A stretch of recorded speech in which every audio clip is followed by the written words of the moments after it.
Hello everyone, welcome to Black Fog, your guide for drifting off. I know you listen to help you fall asleep, so like and subscribe to Black Fog before we start. Where are you from and what's your time? Now get comfortable and relax. We had been friends for 13 years, and in those years I had not once slept at his house. So, why the sudden invite? I asked. I settled the duffel on my shoulder and he held the door. My parents are going out, he said, and the words came out of him in a rush. Figured it's about time you saw my humble abode. The house was not a humble abode. It was a great white clapboard house that stood on the land as if it had been there forever and the town had grown around it. Old oaks stood guard over the grounds and their shadows fell across the yard. Inside the house there was a smell of old wood and polish and something more besides, a smell like turned earth after a rain. His mother was a woman built of small bones, and she carried a frantic smile that did not touch her eyes. She moved about the dim rooms with a nervous energy, asking of drinks and of snacks. His father sat in a leather chair and he did not speak. He was a large man whose eyes were dark and still, and they followed us as we passed. I heard his mother whisper words to him, urgent and low, but I could not make them out. At 7 o'clock, his parents left. So, what's the plan? I asked. I dropped my bag on the floor of his room. The room was a small island of the ordinary in that house, with its posters and its rumpled bed and the console set before the television. It was the only place that did not feel as if it belonged to the dead. Pizza, video games, the usual, Leo said. He knelt and woke the machine. He moved with a forced calm, but I saw the cording in his neck. We ate the pizza and played the games, and for a time I did not think of the house or of the silence that lay coiled in its other rooms. For a time it was only the two of us and the sounds from the screen. Then near to 9 he paused the game. "Hey man," he said. He would not look at me but worked the controller in his hands. "There's just one weird rule my parents have." "Weird rule?" "Yeah." He raised his head and his eyes were serious as a stone. "After 9 p.m. we have to be in here, in the bedroom, and we can't leave. Not for anything. Not for the bathroom, not for a drink. Nothing. The door stays closed until sunrise." I stared at his face and looked for the jest that was not there. "You're kidding, right? What if I have to pee?" "Pee now," he said. His voice was flat. He gestured with his chin to an empty bottle on his desk. "And after 9, you use that." The laugh I had in my throat died there. "Dude, that's insane." "Why?" He shrugged his shoulders, but the motion was counterfeit. "They're just super weird about security. Old house. You know, they think it's drafty. Drafty. I knew he was lying, I just didn't know why. Downstairs a clock began to chime the hour and his head snapped toward the door. Bong, bong, bong. He was on his feet before the 9th bell had sounded its note. He crossed the room and closed the door. He slid a heavy bolt of steel into its housing and the sound it made was final. "There," he said. A sweat had bloomed on his brow and he breathed out the word. "We're good." "Leo, what the hell is going on?" I demanded. "Nothing, man. Just a weird rule," he said. He would not look at the door. He turned up the sound of the game until it was a roar in that small room. But I did not see the game. I saw only the bolted door and I felt a coldness take root in my gut. The house was quiet again. But it was not the same quiet. This was a listening quiet, a waiting quiet, and in the dark heart of that house something waited, and we were locked in that room and waiting with it. An hour passed and there was no sound from the house. The fear went out of Leo slowly and he played the game with a feigned calm that did not sit right on him. We played on in that silence and a vexation grew in me at the foolishness of it all. "You really need to tell your parents this is a certifiable way to raise a serial killer," I said. He gave back a fake smile. "Tell me about it." Then came a sound from the rooms below. It was a soft and measured thumping on the boards of the main hall. "What's that?" I whispered. Leo played on. He stared at the screen and his fingers worked the buttons as if he did not hear. It's nothing. House settling. That's not the house settling, Leo. The sound ceased. In the quiet, I could hear the blood in my own ears. Then there came a new sound, which was a dragging sound, a scraping of some great weight across the wood floor beneath us as of a heavy thing with broken feet. I muted the television. Okay, that's definitely not the house, I said. Leo set the controller down upon the carpet. His face was pale in the shifting light of the screen. Just ignore it, Liam. Please. It goes away if you ignore it. What? What is it? What goes away? Before he could answer, it spoke. The voice came from the hallway, faint at first, on the other side of our door. Leo? Honey. I did not move. The voice was his mother's voice. Leo, sweetheart, your father and I came home early. I brought you boys some warm cookies. Open the door. I looked to Leo and saw a boy cast in tallow. He stared at the door as if it were the gate of hell itself, and he raised a trembling finger to his lips and shook his head. Leo, that's your mom, I whispered. Don't be silly, sweetie. We're inside, the voice said. It was just outside the door now. I just baked your favorites. Chocolate chip. They're getting cold. The scraping from below had stopped. There was only the sweet persuasion of that voice in the silent house. But the voice was wrong. There was a terrible perfection in its sound, like a memory of a voice and not the voice itself. Then came the knocking. It was a soft and wet sound on the far side of the door, as if a piece of meat were striking the wood. Leo? Liam? Are you boys all right in there? You're being awfully quiet. Leo, I mouthed, but no sound came. He sat upon the floor like a man made of stone, his eyes wide with a plea that had no words. He looked like something trapped. The knob of the door turned, once to the left and once to the right. Then it began to rattle in its fitting with a growing violence. Boys, this isn't funny, the voice said. The sweetness broke in it then, and it was replaced with a hard and ragged edge. Open the door. A great blow struck the door, and the frame of it groaned in the wall. I scrambled away from it on my hands and feet until my back was against the far wall of the room. The voice changed. It spoke again, and the voice was a ruin, a low and guttural thing that gurgled in its throat. Ik N O dvojité V Y O R I N T H E R E. The wet tapping began again, faster now and frantic. With it came a thin and keening whine, a sound like wind through a crack in the world. And from the dark gap beneath the door, a black and viscous fluid began to seep into the room. It was thick as oil, and it carried the smell of the grave, of wet soil and of things that rot in the earth. Leo moved. He crawled to the bed and pulled the blankets over him and became a small and shuddering shape in the dim room. He had gone into his own darkness. On the other side of the door, the thing fell silent. I knew it was not gone. I knew that in my bones. It was there in the darkness beyond the door, and it was waiting. I kept my back to the far wall and I watched the door. My breath was a small and panicked thing in my throat. On the bed, Leo was a trembling knot of blankets and fear. For me, this was a night's journey into that darkness. For him, it was the place he lived. A fool's curiosity which has been my ruin more than once warred with the terror. A need to see the shape of the thing that hunted us. A dreadful truth was better than not knowing.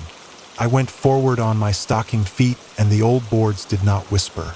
Liam, no, came a voice from the bed, muffled by the cloth. Don't look. But I would look. I knelt upon the floor, and the reek of the grave was stronger. I lowered my head to the cold brass of the keyhole. At first, there was only the dim hall and the moonlight that fell in a pale blade from the window at its end. Then it stepped into the narrow view. It was not a man, nor was it a beast. It was a thing that was built of sticks and of shadow, impossibly tall and thin. Its limbs were the limbs of a winter tree, and its body was a gyre of dust and night that had no true form. It wore his mother's floral apron. The cloth stretched over a hollow space where a chest should be. It wore his father's hunting cap set upon a head that was only a clot of moving dark. It had no face, only a void. In one of its twig-like hands it held a picture I had seen on the wall, a portrait of the family. It held this picture before the void where its face should be, and it wore the smile of Leo's mother for its own. From its body it put forth a long and blackened twig of an arm, and it tapped upon the door. Thump, thump, thump. I threw myself back from the door and clapped a hand to my mouth to keep the gorge from rising. My mind could not hold the shape of what I had seen. This was no creature that had entered the house. This was the house itself, a parasite that wore the stolen keepsakes of the dead or the soon-to-be-dead for its raiment. From the door a new voice whispered, and the blood in me went to ice. "Liam, why are you hiding in there? Your mother is so worried about you." It was my own mother's voice, perfect. The voice she used when I was a child and sick with fever, the call to supper from a life I would not see again. A wave of homesickness and of horror washed over me, for I wanted to be home and I was not. And the thing in the hall gave a low chuckle that was the sound of dry leaves scuttling on a stone walk. It knew it had found the part of me that was soft. "Let me in, Liam," my mother's voice whispered, a sound of love and of poison. "I've come to take you home."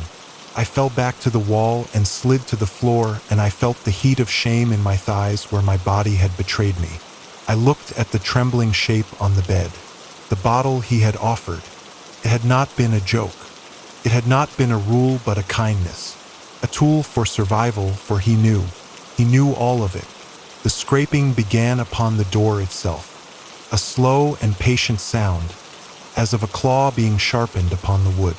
All the while it whispered my name in the voice of my mother, and it promised me an end to all this if I would but unlatch the door.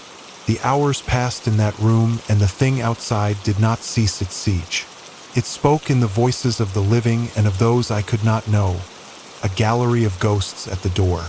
It offered warmth and food, promised an end to the long night, and all the while it scraped at the wood with a patience that was a madness to hear. The fear had burned away in me and left a hard and bitter anger. I was angry at the thing in the hall and at the people who had built for it a cage and called it a home, and I was angry at the boy who hid in his blankets and would not speak. Hours passed. "Leo," I said. My voice was a dry croak in my throat. "Leo, wake up." A shape stirred in the bed. He looked out from the pale fortress of his sheets, and his eyes were raw with fear. "Is it gone?" he whispered. "No, it's not gone," I said. "I need to know what this is. Now, no more lies. What is that thing?" He flinched from the sound of my voice. He sat up in the bed and hugged his knees to his chest and would not look at me. "I don't know what it is," he mumbled to the door. "We just call it the Nightman. It's always been here, as long as my family has." The story came out of him then, a broken telling in the dark. His great-great-grandfather had built this house upon unhallowed ground, and from the first night there was a wrongness in the wood and in the walls. A bargain had been struck in that time, an unspoken covenant with the darkness. The family would have the house by the light of day, but from 9 until the dawn the house was given over to that other. "It gets lonely," Leo whispered. A tear cut a clean path through his face. "It likes to play. It mimics people. It uses things it finds to try and make a body for itself. The apron, the hat, the picture. But it's getting bolder," he said, and his voice trembled in the small room. "It used to just make noise. Now it tries to get in. The rules were enough before. Stay in your room. Don't look. Don't listen. But now it wants more." He finally met my eyes, and I saw in them a guilt as deep and as cold as a well. It wants someone new. A cold truth settled in my soul, and it wounded me, the sudden invite, the fear in his parents' eyes, the heavy bolt on the door. You brought me here for it?" "No, I didn't want to." The boy's voice broke. "My parents, they said it was getting too strong. that it wouldn't be satisfied with just them anymore.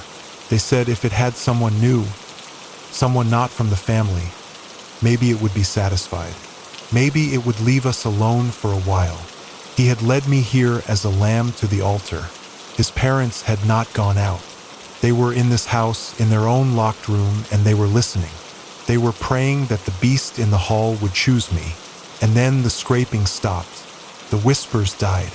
The house fell into a quiet so profound it was like the earth had stopped its turning. What's happening? I breathed. Leo's eyes grew wide. From the floor below, a new sound came. The sound of feet on the stairs. Heavy. Footfall. And the dragging of a dead weight. Thump, drag, thump, drag. It was not trying to trick us. The game was done. The footsteps ceased outside our door. The silence held for a count of 3. Then a crack like thunder sounded as a great force struck the door. The wood splintered and the deadbolt shrieked in its housing. Crack! A web of breaks spidered from the lock. A fine dust of ruined wood fell to the floor. "It's never done this before," Leo whimpered. He crawled away toward the dark corner of the room. "It's never tried to break the door down." Crack! Bang! The deadbolt was torn from the frame like a tooth from a jaw. The door swung inward on its hinges with a sad and final groan. And in the blackness of the hall, I saw it. There was no void. It had filled itself. Its body was a terrible congress of things stolen from the house. Floorboards for shins and rusted pipes for arms. Its torso a twisted cage of stair banisters. And within that cage I saw my own duffel bag, and it pulsed like some dark and foreign heart. Its head was the grandfather clock from the hall. It leaned upon its neck of twisted wood, and the pendulum swung behind the glass face like a wild and frantic eye. From the clock a voice came, not one voice but all of them, a discordant chorus speaking as one. Time. UP. The door swung open on its ruined hinges, and the thing assembled from the house's bones stepped into the room. Its coming was a grinding of parts, a clicking of old wood and metal, and the air filled with the smell of sawdust and the deep earth of the grave. Leo cried out, a sound of pure terror that was lost in the noise of the thing's advance. A hot and primal fear seized me, not of a predator but of a thing that was wrong in the world. I took up a glass trophy from the desk and I threw it with all the strength that I had. It struck the face of the grandfather clock and the glass shattered in a spray of bright shards. The thing reeled back. It made a sound like all the clocks in the world striking some final and calamitous hour at once. It gave us a moment. "The window!" I screamed. I grabbed Leo by his arm and dragged him, for he was a thing of stone. My fingers were slick with sweat and they slipped upon the window latch. It would not give. It had been painted into its frame. The thing righted itself. The broken glass of its face caught the moonlight in 1,000 crazed points of light. It came for us, its arm of rusted pipe raised up to strike. "The bed! Help me with the bed!" I yelled. Adrenaline found him at last and he moved. We set our shoulders to the heavy oak bedstead and turned it onto its side and made of it a poor and flimsy barricade. The creature stumbled into the mattress and its feet, made of chair legs and other things, became tangled in the sheets. It roared, and it began to tear the bed apart with its hands, ripping the guts of it out onto the floor. We were trapped in the corner of the room with the unyielding window at our backs. "The sun?" Leo gasped, and his eyes were wild. "It's the only thing. It has to be inside before the sun comes up." I looked out into the night and the sky was a deep and starless black. We did not have hours. The creature tore itself free of the ruined bed. Came on. Slow now, for it knew that we were its own. It raised a hand made of silverware from the kitchen. The forks and the spoons bound together to make a shining and terrible claw. And then I saw a thing tucked behind his television. It was a high-powered flashlight. A last and desperate thought came to me. I lunged and took up the cold metal of the flashlight. The thing was upon me. I smelled the dust of its body and I saw the brass pendulum swinging in its broken face. I found the switch, and a great pillar of white struck it full in its head. It shrieked a sound of pure agony. The light did not burn it, but seemed to unmake it from itself. The spoons of its hand clattered to the floor. A floorboard on its leg split and fell away. The light was a poison to the thing's very being. It shielded the ruin of its face with its pipe arm, and it stumbled into the shadows by the door. And in that room began the longest watch of my life. I held the light like a sword, and the beam of it was the only thing that held the creature at bay. Leo huddled behind me and cried out when it scuttled at the edges of the room. We were keepers of a light against a great and pressing dark, and the strength in my arm burned away, and the batteries that fueled our light would not last. The creature would lunge, and I would drive it back with the beam, and we would wait and listen to it breathing in the shadows. The hours passed this way, in a stalemate between the light and the dark. The beam of the light began to fail, flickered. "It's dying," I gasped. "Just a little longer," Leo urged, his eyes fixed upon the window. "Just a little longer." The creature knew. It gathered itself in the dark as the beam dimmed to a sad yellow glow, and with a final and triumphant roar, it charged. In that same moment, a pale gray line was drawn upon the black horizon. It was the first sign of dawn. The thing struck me, and the flashlight was knocked from my hand. I was on the floor, and the monster stood over me, its clock face bent low, and I saw my own face reflected in the arc of the swinging pendulum. Then a single and pure ray of the morning sun pierced the window and touched the creature's back. It froze. A profound stillness came over it. Then it began to come apart. The clock head crumbled to a fine dust. The pipe arms fell from its shoulders and clattered on the floorboards. The banisters of its chest unwound. The stolen silver and the splintered wood and my own duffel bag all collapsed into a heap of simple things. In moments, all that was left was this pile of refuse and a thin layer of gray dust that smelled of the grave. The sun streamed through the window and filled the ruined room with light. I lay upon the floor and gasped for breath. Leo wept against the wall, a sound of relief and of terror. We had lived. There were footsteps in the hall, not of a monster, but of a man. The door to his parents' room opened. A moment later they stood in our doorway. They did not look at the ruin of the room, nor at the pile of debris on the floor where the creature had been. They looked at me, and I saw on their faces not relief nor any gladness, but only a deep and bottomless disappointment. The horror was not ended. I knew then that the plan had failed. The sacrifice had not been made. The thing that was the house would be hungry when the sun fell again. I was the one who got away, and for this they would never forgive me.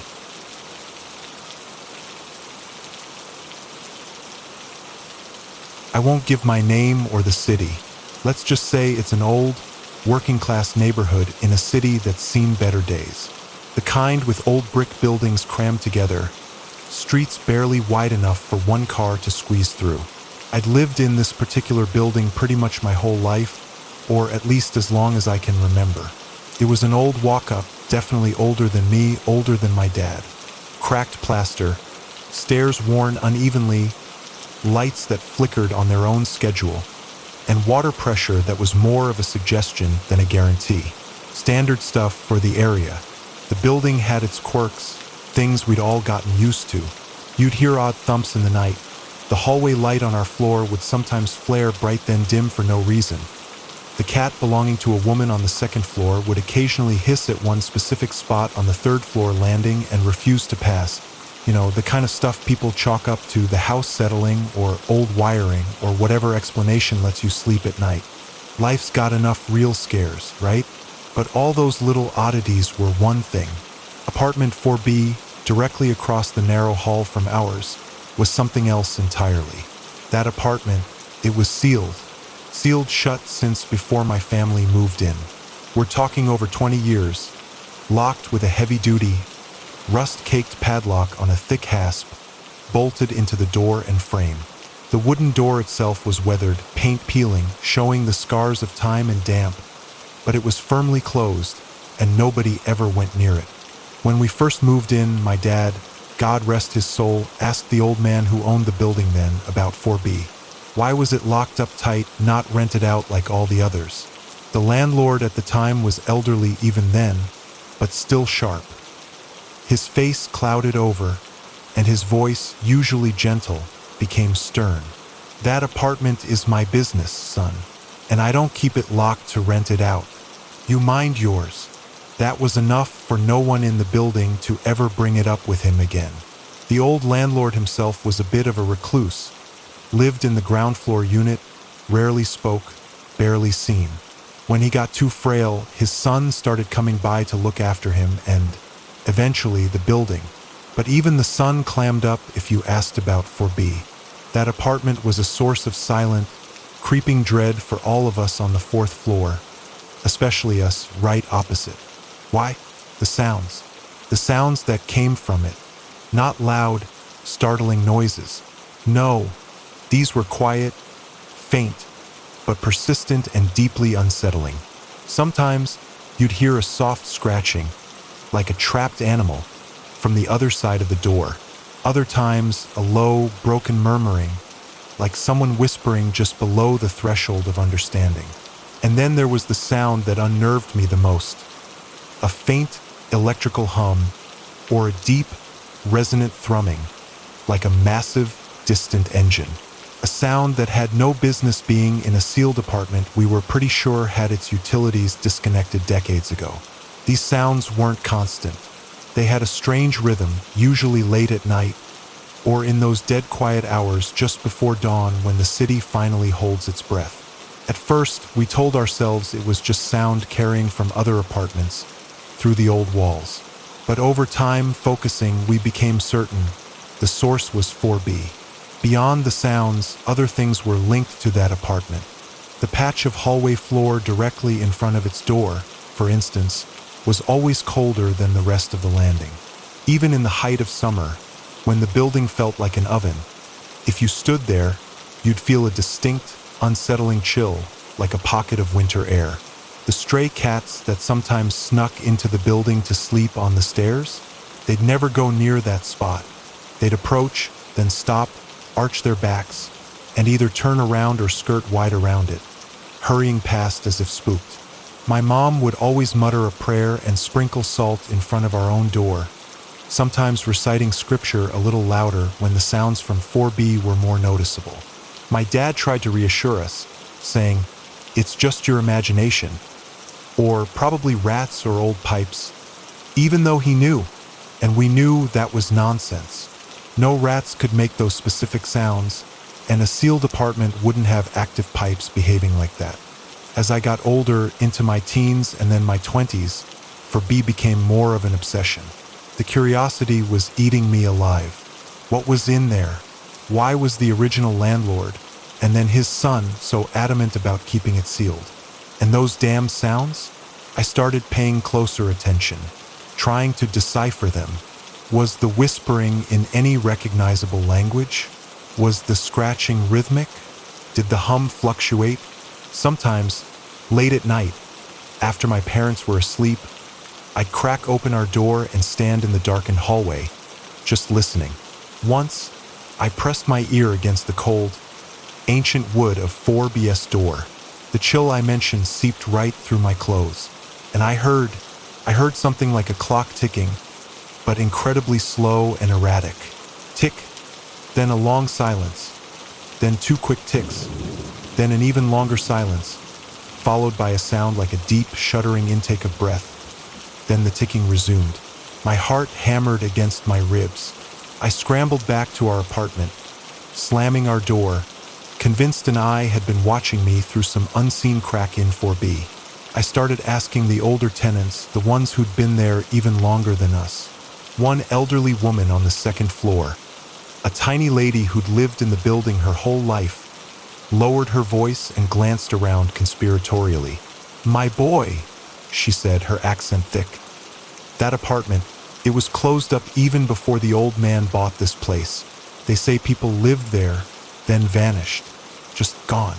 And they say, God forgive me, they say it was touched by something not good, When he bought it, he left it as it was.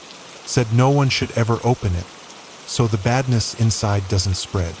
Her words chilled me more than any draft from under that door. That old? And what did she mean? Badness that spreads?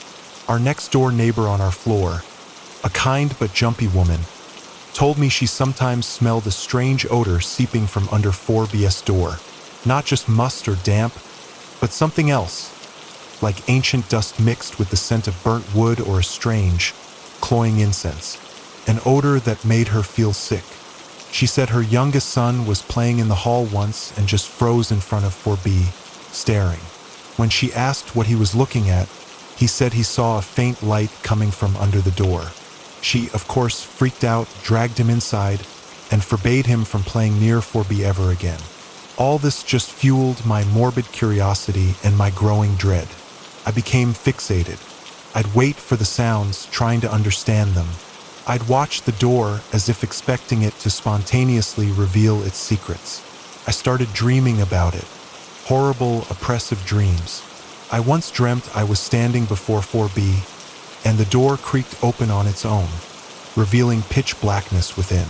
But I could feel something approaching from that darkness, something vast and shapeless. I woke up ice cold, drenched in sweat. The old landlord eventually passed. His son inherited the building. The son was a bit more approachable than his father, more willing to engage. One day, I gathered my courage. Along with 2 other guys from the building who were just as uneasy as I was, we decided to talk to him to finally get some answers. We went down to his father's old apartment, now his office. He opened the door, looking surprised. We sat in the small, cluttered living room that still smelled faintly of old books and pipe tobacco. We carefully broached the subject of 4B, the sounds, our concerns. At first, he tried to brush it off just like his father, old building, overactive imaginations. But when we persisted, detailing the specific sounds, the cold, the smell, his face changed. The unease was clear. He lowered his voice, glancing around as if afraid of being overheard. Look, guys, my father made me swear never to talk about 4B, never to go near it. He inherited the building with that apartment already sealed. The previous owner warned him, told him never to open it, never to rent it, said it wasn't like other apartments, that it was connected to something else, something very old and very wrong. My father was terrified of it. He said keeping it locked was what protected all of us. I leaned forward. Connected to what? What do you mean, connected to something else? He shook his head. I don't know specifics. All I know is he feared it profoundly. He said the sounds, they were from things not of this world. And he said there were certain nights of the year when the sounds got worse. The cold in front of the door became biting. And on those nights, absolutely no one should go near it. His words were like gasoline on a fire. My curiosity piqued, but a new, deeper layer of fear was settling in. What was this something else? What about these certain nights? Months passed. Things stayed the same. Faint sounds, the cold spot, a low hum of anxiety among the tenants, until the event that changed everything. The landlord's son, despite his father's warnings, was struggling. The building was old, repairs were constant, and he wasn't a wealthy man. He started talking about 4B. Maybe, just maybe, he could open it, clean it out, rent it. The money would be a lifesaver. We heard whispers of this and grew genuinely alarmed. We tried to reason with him, reminding him of his father's words, the warnings. But desperation, or maybe just the lure of potential income, was a powerful motivator. He said he'd get someone to check it out properly, maybe even get a priest or someone to bless it before he did anything drastic. He had to find a solution for this dead space. And so, a few days later, he did. He brought a handyman, a burly guy with a crowbar and a power drill. It was a Friday afternoon. Most people were home from work or out. I was at my window, watching the hallway through a crack in the curtains, my stomach in knots. The handyman seemed unfazed. Probably thought it was just an old, stuck door. The landlord looked nervous. They started on the padlock with the drill. It was rusted solid, clinging to the door frame with grim determination. The shriek of the drill bit into metal echoed through the stairwell, loud and jarring. After several minutes of grinding and a final loud crack, the padlock broke and clattered to the floor. The door was now held only by whatever internal locks it might have had, or just by age and inertia. The landlord looked at the handyman, who just shrugged. The landlord took a breath and pushed the door. It swung inward slowly, with a groan of ancient, protesting wood. It opened just a sliver, maybe 6 inches, and from that opening, at first nothing, just darkness. But then suddenly all ambient sounds ceased. The distant city hum, the murmur of traffic, the kids playing in the street below, even the hum of the refrigerator in my own apartment. Everything went silent. A profound, unnatural silence, like the world had been put on mute. And it wasn't just the silence. The air itself changed. It became heavy, and a biting, unnatural cold billowed out from that narrow gap. Not the localized chill we were used to, but a penetrating, deathly cold that seemed to suck the warmth from your bones. The light in the hallway, the weak afternoon sun filtering through the stairwell window, began to dim, as if a storm cloud had instantly blotted out the sky. This all happened in seconds. The landlord and the handyman froze, staring at that dark sliver. I stood paralyzed behind my curtains, feeling the same crushing silence, the same invasive cold, watching the light fade. And from within that 6-inch gap, something began to emerge. Not smoke, not fog. It was like fine, black ash, impossibly soft, drifting out in slow, deliberate eddies, as if dancing in an air that had no current. A cold ash, matte black, utterly devoid of any sheen.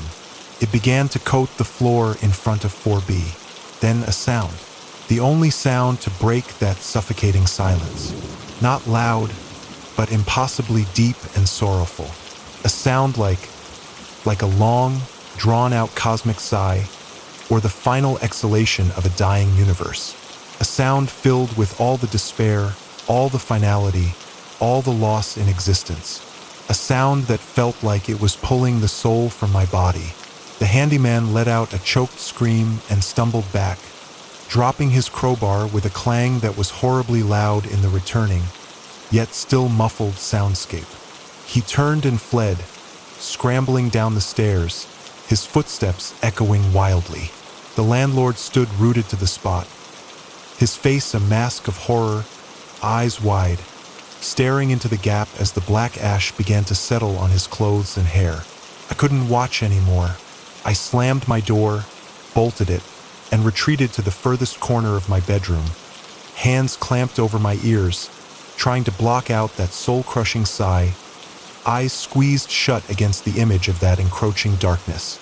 But the silence, the wrong silence, was still there, a pressure against my eardrums. The cold was seeping under my door. I don't know how long I stayed like that. Minutes, maybe an hour. Gradually, I sensed the oppressive weight lifting. The normal sounds of the building and the city began to filter back in, faint at first, then growing to their usual levels. The terrifying sigh was gone. Gathering every shred of courage, I crept out of my room. I went to my front door and peered through the peephole. The landlord was still in the hallway, alone, leaning against the opposite wall, his face pale as death. He was staring at the door of 4B, still ajar by that same 6 inches, the black ash thick on the floor before it. I unlocked my door and stepped out. He was trembling. What was that? What's in there? I whispered. He looked at me with vacant eyes, his voice a ragged whisper. Not an apartment. There's nothing, just a void cold, and the end, everything ends. In there. He said nothing more. I helped him stumble back to his own apartment downstairs and sat him in a chair. I went back up, drawn by that terrible, cursed curiosity. The 6-inch gap remained. The cold was still intense, and as I approached, the ambient sounds of the hallway seemed to recede again, as if being absorbed. I stood before the opening and peered inside. At first, only darkness, a blackness deeper and more absolute than any night I'd ever known. But as my eyes struggled to adjust, I realized it wasn't just darkness. It was emptiness, an infinite void. No walls, no ceiling, no floor. Just an endless expanse of cold, silent black. And in that blackness, distant, faint pinpricks of light, like stars. But these stars were dying. I watched, horrified, as they slowly, inexorably faded, one by one, like guttering candles. I was witnessing the heat death of a universe, the final extinguishment of all light and energy. I saw or felt the very last speck of light wink out, and then nothing. Absolute black, absolute cold, absolute silence, the cessation of all being, oblivion. That silent, static view was more terrifying than any monster, any tangible threat. This wasn't the horror of something attacking you. It was the horror of ultimate, inevitable annihilation, the terror of eternal, empty, cold nothingness. I felt a sense of insignificance, of cosmic futility, so profound it threatened to shatter my sanity. My existence, humanity, the earth, the sun, the galaxies, all just a fleeting flicker, destined for this. I don't know how long I stared, seconds, perhaps, but it felt like an eternity of utter despair. Then I couldn't take it. I recoiled, stumbling back, hitting the opposite wall, feeling as if my soul was being siphoned away. I looked at that narrow opening, like the maw of some cosmic beast, waiting to swallow what little light and life remained in our world. In that moment, I knew, for B wasn't just haunted. It wasn't just a place of ancient evil. It was a window, a viewport onto the end of all things. Perhaps time flowed differently in there, or perhaps it was a fixed point, forever displaying that final silent scene. I didn't know, and I didn't want to. All I knew was I had to get away. I ran back into my apartment, grabbed a bag, threw in whatever essentials I could find, and fled. Out of the apartment, out of the building, out of the neighborhood, without a backward glance. I walked until my legs gave out, then caught a bus, any bus, heading anywhere else. I'm in a motel room now, somewhere anonymous, hands shaking as I type this. That vision is seared into my brain. The blackness, the cold, the dying stars, the feeling of absolute terminal finality. I'm terrified of the dark now, of silence. I'm afraid to close my eyes because I see it all again. I don't know what the landlord did. Did he manage to close the door? Did he sell the building? Is he even still there? I don't know, and I don't want to. The handyman who ran, the other tenants, I can't think about them. All that matters now is how I can possibly go on living after seeing that. How can I return to any semblance of normal life, knowing what the end truly looks like? Knowing that an old wooden door in a crumbling tenement, in a forgotten part of a city, opens onto absolute oblivion? I'm writing this as a warning, I guess. Or maybe just to get it out, to feel like I'm not the only one who knows, to feel slightly less insane. If you live in an old place, if there's a locked room nobody ever talks about, if you hear strange sounds or feel unexplained cold, please just leave it alone. Walk away. Curiosity won't just kill you. It can kill your soul by showing you the bleak, cold, silent truth waiting for us all. God help us. I really don't know what else to say.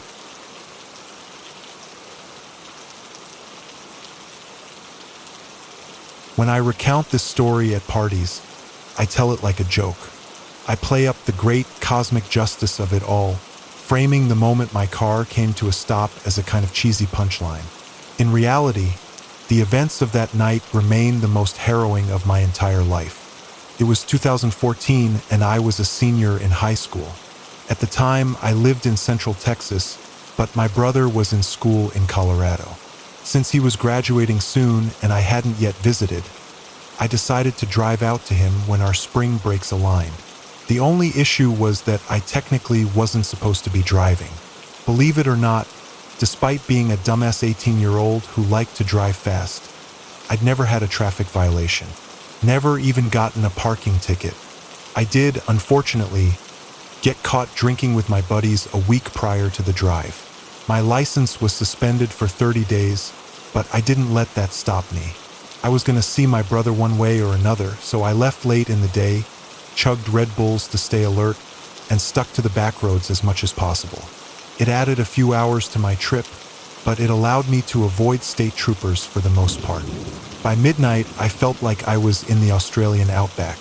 I had taken road trips through my state before, but this particular route was something else. Nothing but scrub brush and signs too weather-beaten to read. I was so busy thinking about how utterly isolated I was that I almost missed the orange traffic cone in the road, placed square atop a yellow center line. I reduced my speed, but I didn't stop. I was confident that there was no work being done on the road. I had checked the maps, and there would have been more signage. Since I knew there was no construction in the area, I found the placement of the cone a little odd. Of course, junk on the road isn't such a rarity, but the way it aligned perfectly with the meridian line felt intentional. A few miles later, my drive was again interrupted. My high beams reached far into the desolate night, providing enough visibility for me to see another oddity. There was something else in the road, this time in my lane. I squinted. Another traffic cone? It was tall enough, but not quite thin enough. I slowed down a little more. I remember thinking that can't possibly be a person. I got a little closer. Lo and behold, it was. I veered into the other lane, but the person in the road mirrored my car, clearly trying to get me to stop. They threw one of their arms out as if welcoming the cold, metal embrace of my front bumper. I slammed on the brakes abruptly enough to give myself whiplash. Confusion and anger rose up in me as I turned my headlights down and got a better look at the person in front of me. I regretted stopping once I could see the man more clearly. At first glance, he seemed like a normal guy. He was tall and middle-aged, clad in blue jeans and a long tan coat. He had no particularly distinct facial features, except for a set of blue eyes that somehow seemed too small for his face. He gave me a wide grin when he saw me stop. I guess he could have just been relieved, but I couldn't give him the benefit of the doubt due to what he was holding. Balled up in his hand was something small, furry, and bloody. I couldn't tell exactly what it was, but it kind of looked like a dead rat. I had no idea why he'd be holding such a thing, and it didn't really matter. All I knew was that there was something wrong with the guy, a suspicion only exacerbated by the fact that he still had one of his hands behind his back. Was he hiding something? A weapon? I took my foot off the brake. I might have been dumb enough to stop, but at least I wasn't dumb enough to stay. As I tried to maneuver around him, the man again moved in front of my car, but when he saw I wasn't going to stop, he took a step back. As he did so, he let his arms fall to his sides, and I saw what he'd been concealing behind his back. A large claw hammer. I sped off, not entirely believing what had just happened. There was a small chance that the guy genuinely needed help, but I sure wasn't going to stick around to figure that out. As I drove off, I looked in my rearview mirror. Before the darkness swallowed him, I saw the man starting to run after my car. For a second, the sight made me nervous, but then it just made me laugh. Did he actually think he was going to catch up? I watched him disappear from view with a smile on my face. Fucking idiot, I said to myself. Now here's the punchline. No sooner did the words leave my mouth than my car jolted forward with a sickening thud. I looked back at the road, but it was too late. There came several pops in quick succession, loud as gunshots. My dashboard lit up like a switchboard, warnings blinking uselessly as my tires chewed themselves to pieces beneath me.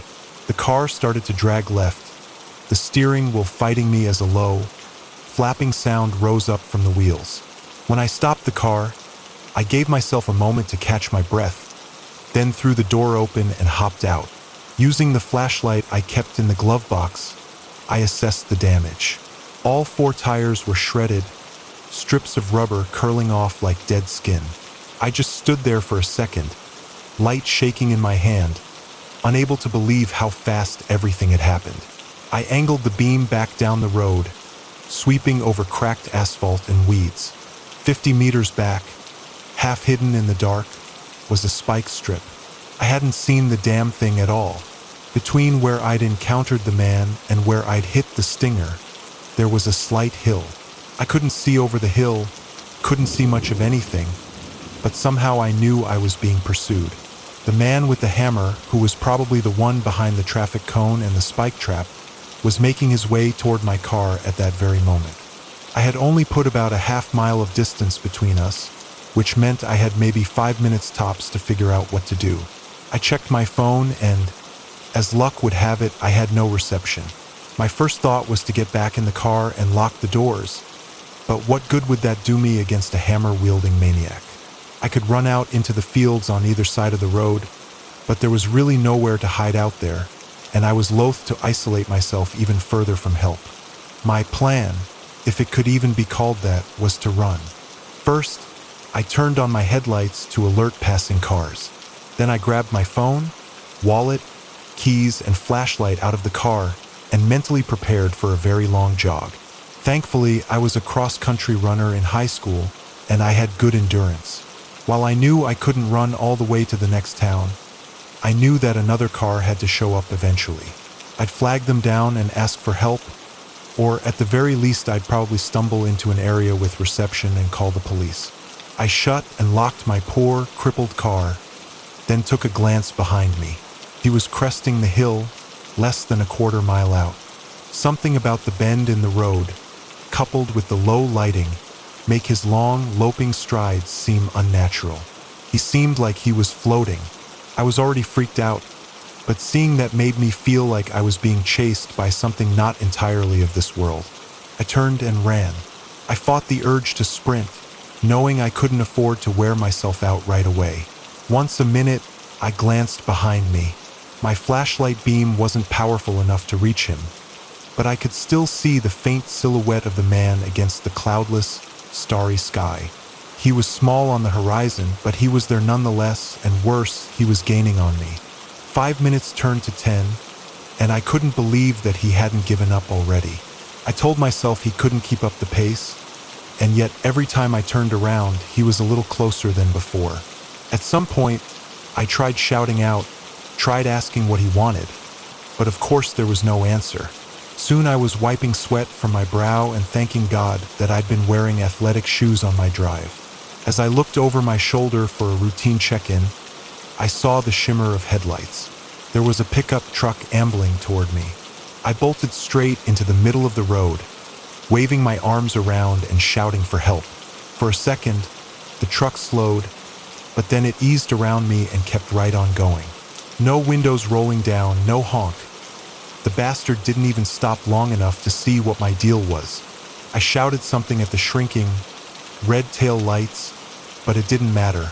My salvation had left me in the dust. I stood there long enough to realize that standing still was a bad idea, and then I pushed down my rage and disbelief. I looked behind me once again, and strangely, that time, I didn't see anyone. Maybe my pursuer had fallen behind, or maybe he had given up entirely.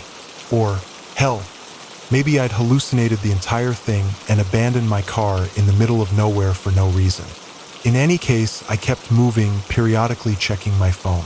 I guess I was due for some luck that night, because after another half mile, I saw a car on the side of the road, a red Dodge Charger. It was turned off and dark inside, but the tires were perfectly intact. There was no visible damage on the car, certainly no evidence of hitting a stinger, and that fact made me wonder if it belonged to my pursuer. I made my way to the car. There was no person inside, but there were still keys in the ignition. Usually, this is where I end my story. Deus ex machina to the rescue. I settled into the driver's seat and breathed an enormous sigh of relief when a turn of the keys brought the engine roaring to life. By some miracle, the car was drivable, and it had enough gas to take me to the next town. Finally confident that I would survive the ordeal, I looked out the passenger side window and saw something that made my heart stop. Yards away from my car and rapidly closing the distance was the man. He hadn't given up at all. He'd merely started running in an arc through the fields, avoiding the road that I'd watched so diligently and so uselessly. He had banked on me losing sight of him so he could catch me off guard, and it had almost worked. By the time I slammed my foot on the gas, he practically had his fingers on the handle. I caught one last glimpse of him in the side mirror as the Charger tore off. A pale, grinning blur closing in faster than should have been possible. After that, I drove the car straight to the police station in the next town. At dawn, when they took me back to recover my own vehicle, every single window had been shattered. Not simply cracked, but obliterated. Nothing had been stolen from my car, which somehow made everything worse. As far as I know, they never found the man with the hammer. Here's the part one generally omit from my little story. When I, exhausted and nearing my limit, finally made it to the Charger, the driver's side door was open. I clicked on my flashlight and swept the beam across the interior. The cabin was a wreck. Blood was smeared over the wheel, gear shift, and driver's seat, like some injured creature had been thrashing around. The windshield was cracked from the inside. From the open door trailed a dark streak through the gravel and weeds, a crushed path, mottled with red, where something heavy had been dragged. I let my beam follow the indentation until it caught on something still and misshapen. There was a man lying there on his back, some poor bastard who, most likely, had offered a ride to a downtrodden traveler. His mouth hung open as if he died while trying to speak. His skull had been bashed in. Part of it was just gone, leaving a cave above his eyes where something heavy had landed over and over again. The white of his skull shone moon-like under my light. That matted clump in the hitchhiker's hand wasn't roadkill.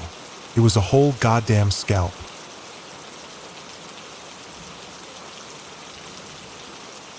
This happened a long time ago when I was a kid. My hometown, well, it wasn't the kind of place people wrote postcards about. It was small, tucked away, and chronically underdeveloped. The kind of town where the biggest news was usually the mill threatening layoffs again, or the high school football team losing another game. We were in a slow decline, and everyone knew it, even if they didn't say it out loud. Hope was a scarce commodity, something people clung to in whatever form they could find it. And that's where the disappearances came in. It was a known problem, a quiet, persistent ache in the community fabric. Kids, mostly teenagers, but sometimes younger, would just vanish. One week they'd be in class, complaining about homework or dreaming about getting their driver's license, and the next, their desk would be empty. Their locker would stay shut. Whispers would start. The official line, the one that settled over the town like a comforting but threadbare blanket, was that they'd run away, gone to the city, seeking a better life, adventure, opportunities that our stagnant town couldn't offer. And people, by and large, chose to believe it. It made a grim sort of sense. Who wouldn't want to escape? Who wouldn't yearn for something more than the dusty streets and the resigned faces? But even as a kid, something about it pricked at me.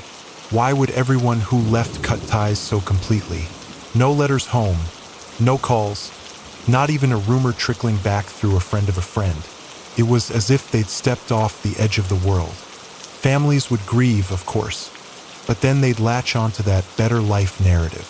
It was easier than confronting the void, the awful, echoing silence these kids left behind. Believing they were thriving elsewhere was a balm, a way to keep the creeping despair of our town at bay. It allowed a sliver of vicarious hope. If they could make it out, maybe the town itself wasn't a complete dead end. I didn't have many friends, preferred my own company mostly. My walk home from school was usually solitary, a straight shot down Main Street, then a turn onto Elm, and a few more blocks through a quieter residential area. It was routine, predictable, until that one afternoon. The day started like any other. School droned on. The final bell was a release. I slung my backpack over my shoulder and started the familiar trek. The air was that specific kind of late autumn cool, crisp but not yet biting. Leaves crunched underfoot. I was about halfway down Main Street when I first noticed him. He was standing across the road, near the boarded-up storefront of what used to be a pharmacy. What caught my eye wasn't that he was there, but that he didn't fit. Our town had its share of eccentrics, but this was different. He was wearing a suit. Not a work suit like Mr. Henderson, the bank manager, wore. This was darker, a bit too formal, and it seemed stiff, like it wasn't made of normal fabric. And it was impeccably clean, which was an oddity in itself in our perpetually dusty town.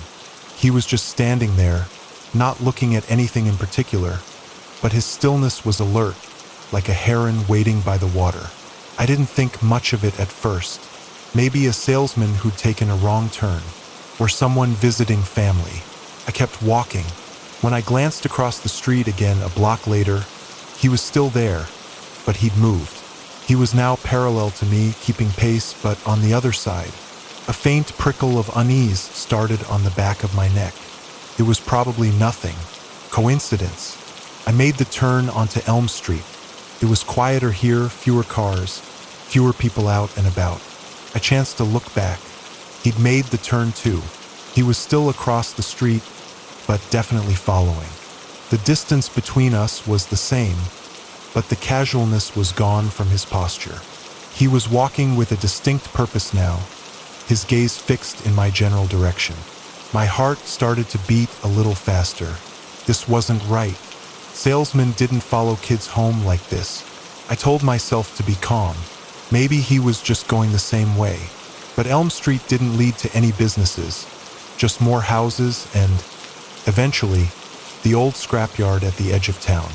I picked up my pace, not quite running, but a fast, determined walk. I risked another glance. He matched my speed effortlessly. The suit didn't ripple or bunch. It moved with him as if it were part of him. His face was indistinct from this distance, shadowed, but I could feel his attention on me like a physical weight. Panic began to bubble up, cold and sharp. This wasn't a coincidence. I needed to lose him. My mind raced. I knew these streets like the back of my hand. He didn't. Instead of continuing straight towards my house, I made a sharp, unplanned right onto a narrow alleyway that cut between two houses. It was a shortcut I sometimes used, overgrown with weeds and usually littered with overflowing trash cans. It smelled damp and forgotten. I broke into a jog, backpack thumping against my spine. When I emerged onto the next street, breathless, I looked back. For a glorious few seconds, the alley was empty. Relief washed over me, so potent it almost buckled my knees. I'd lost him. Then he stepped out of the alley. He didn't look rushed or out of breath. He just appeared, smooth and silent, and turned his head, his gaze locking onto me instantly. The distance was shorter now, maybe half a block. I could see his face a little better. It was pale, unremarkable in features, yet utterly devoid of expression. No anger, no curiosity, just a blank, waiting stillness. The suit was still pristine. Terror, raw and undiluted, seized me. This was not normal. This was wrong. My only thought was to run. I bolted. My house was still several blocks away, but in the opposite direction now, thanks to my detour. Ahead of me, at the end of this less traveled road, lay the town's unofficial dump, the scrapyard. It was a sprawling mess of rusted cars, discarded appliances, mountains of junk, and treacherous piles of debris. Kids sometimes dared each other to go in, but it was generally avoided. It was vast, chaotic, and dangerous. It was also my best bet. I ran harder than I thought I could, legs pumping, lungs burning. The scrapyard fence, a rickety chain-link affair with several convenient holes, loomed closer. I didn't dare look back. I could hear his footsteps, though a steady, rhythmic beat on the pavement behind me, never getting closer, never falling further behind. It was an unnervingly consistent sound. I dove through a gap in the fence, scraping my knee, the pain a distant throb compared to the fear coursing through me. The scrapyard enveloped me. The smell was overwhelming: rust, oil, decaying upholstery, damp earth, and something else, something faintly sweet and rotten. Towers of junk rose on either side, creating narrow, winding pathways. I scrambled deeper into the maze, hoping the sheer complexity of the place would be my salvation. I ducked behind a teetering stack of bald tires, heart hammering against my ribs like a trapped bird. I strained my ears, listening for his pursuit over the sound of my own ragged breathing. Silence, or what passed for silence in a place like this, the groan of stressed metal, the rustle of unseen things in the weeds, the distant hum of the highway. Maybe, just maybe, I'd actually lost him this time. The thought was a fragile flicker of hope. He wouldn't know these paths. He'd give up. I waited, crouched and trembling, for what felt like an eternity but was probably only a minute or two. The adrenaline was starting to ebb, leaving me shaky and cold. I had to get out of here, but not back the way I came. There was another, more dilapidated section of fence on the far side of the yard, closer to the woods. If I could reach that, I could cut through the trees and circle back to my neighborhood. Slowly, cautiously, I peeked around the tires. The narrow passage was empty. I took a deep breath and started to move again, trying to be as quiet as possible, weaving through the metallic skeletons of forgotten vehicles and mountains of discarded household goods. The sun was beginning to dip lower in the sky, casting long, distorted shadows that writhed and shifted with every gust of wind. The light was turning that burnished gold that signals the end of the day. I was nearing what I judged to be the far edge of the scrapyard. I could see the ragged line of trees through a gap in a pile of twisted metal. Freedom felt tantalizingly close. I navigated around a rusted-out hulk of an old pickup truck, its windows long gone, and then I froze. He was there, standing directly in my path, not 10 feet away, by the very gap in the fence I'd been aiming for. He was just there, as if he'd been waiting, as if he'd known exactly where I was going. My blood ran cold. Every nerve screamed. There was no surprise on his face, no triumph. Just that same blank, patient watchfulness. The impeccably clean suit seemed to absorb the fading light, making him look darker, more solid. He took a step towards me. A strangled sob escaped my throat. I didn't think. I reacted. I spun around and plunged back into the labyrinth of junk. Deeper this time. There was no plan, just a desperate need for distance. This time, I heard him coming after me immediately, and he was faster, much faster.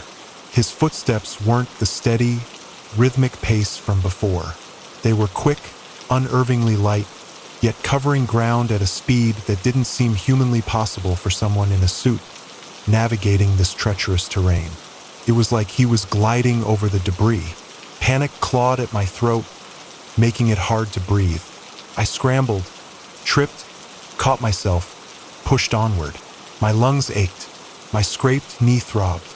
Tears streamed down my face, blurring my vision. I could hear him getting closer. I spotted a small, dark opening beneath a pile of flattened car bodies, the kind that had been crushed into grotesque rectangles. It looked like a shallow cave of rusted metal. Without a second thought, I threw myself to the ground and wormed my way into the tight space. It was cramped, filthy, and smelled of stale oil and damp earth. Jagged edges of metal pressed into me from all sides. I squeezed myself as far back as I could, until my shoulders hit the unyielding, cold ground at the very back. I was completely hidden, enveloped in oppressive darkness, save for a sliver of grayish light filtering through a small gap near the front of my metallic tomb. I held my breath, listening. Silence. Then footsteps, slow now, measured, moving around the pile of cars I was under. I could hear the crunch of debris beneath his shoes, the occasional soft metallic scrape. He was searching. Through the tiny gap, I saw a sliver of his dark trousers pass by.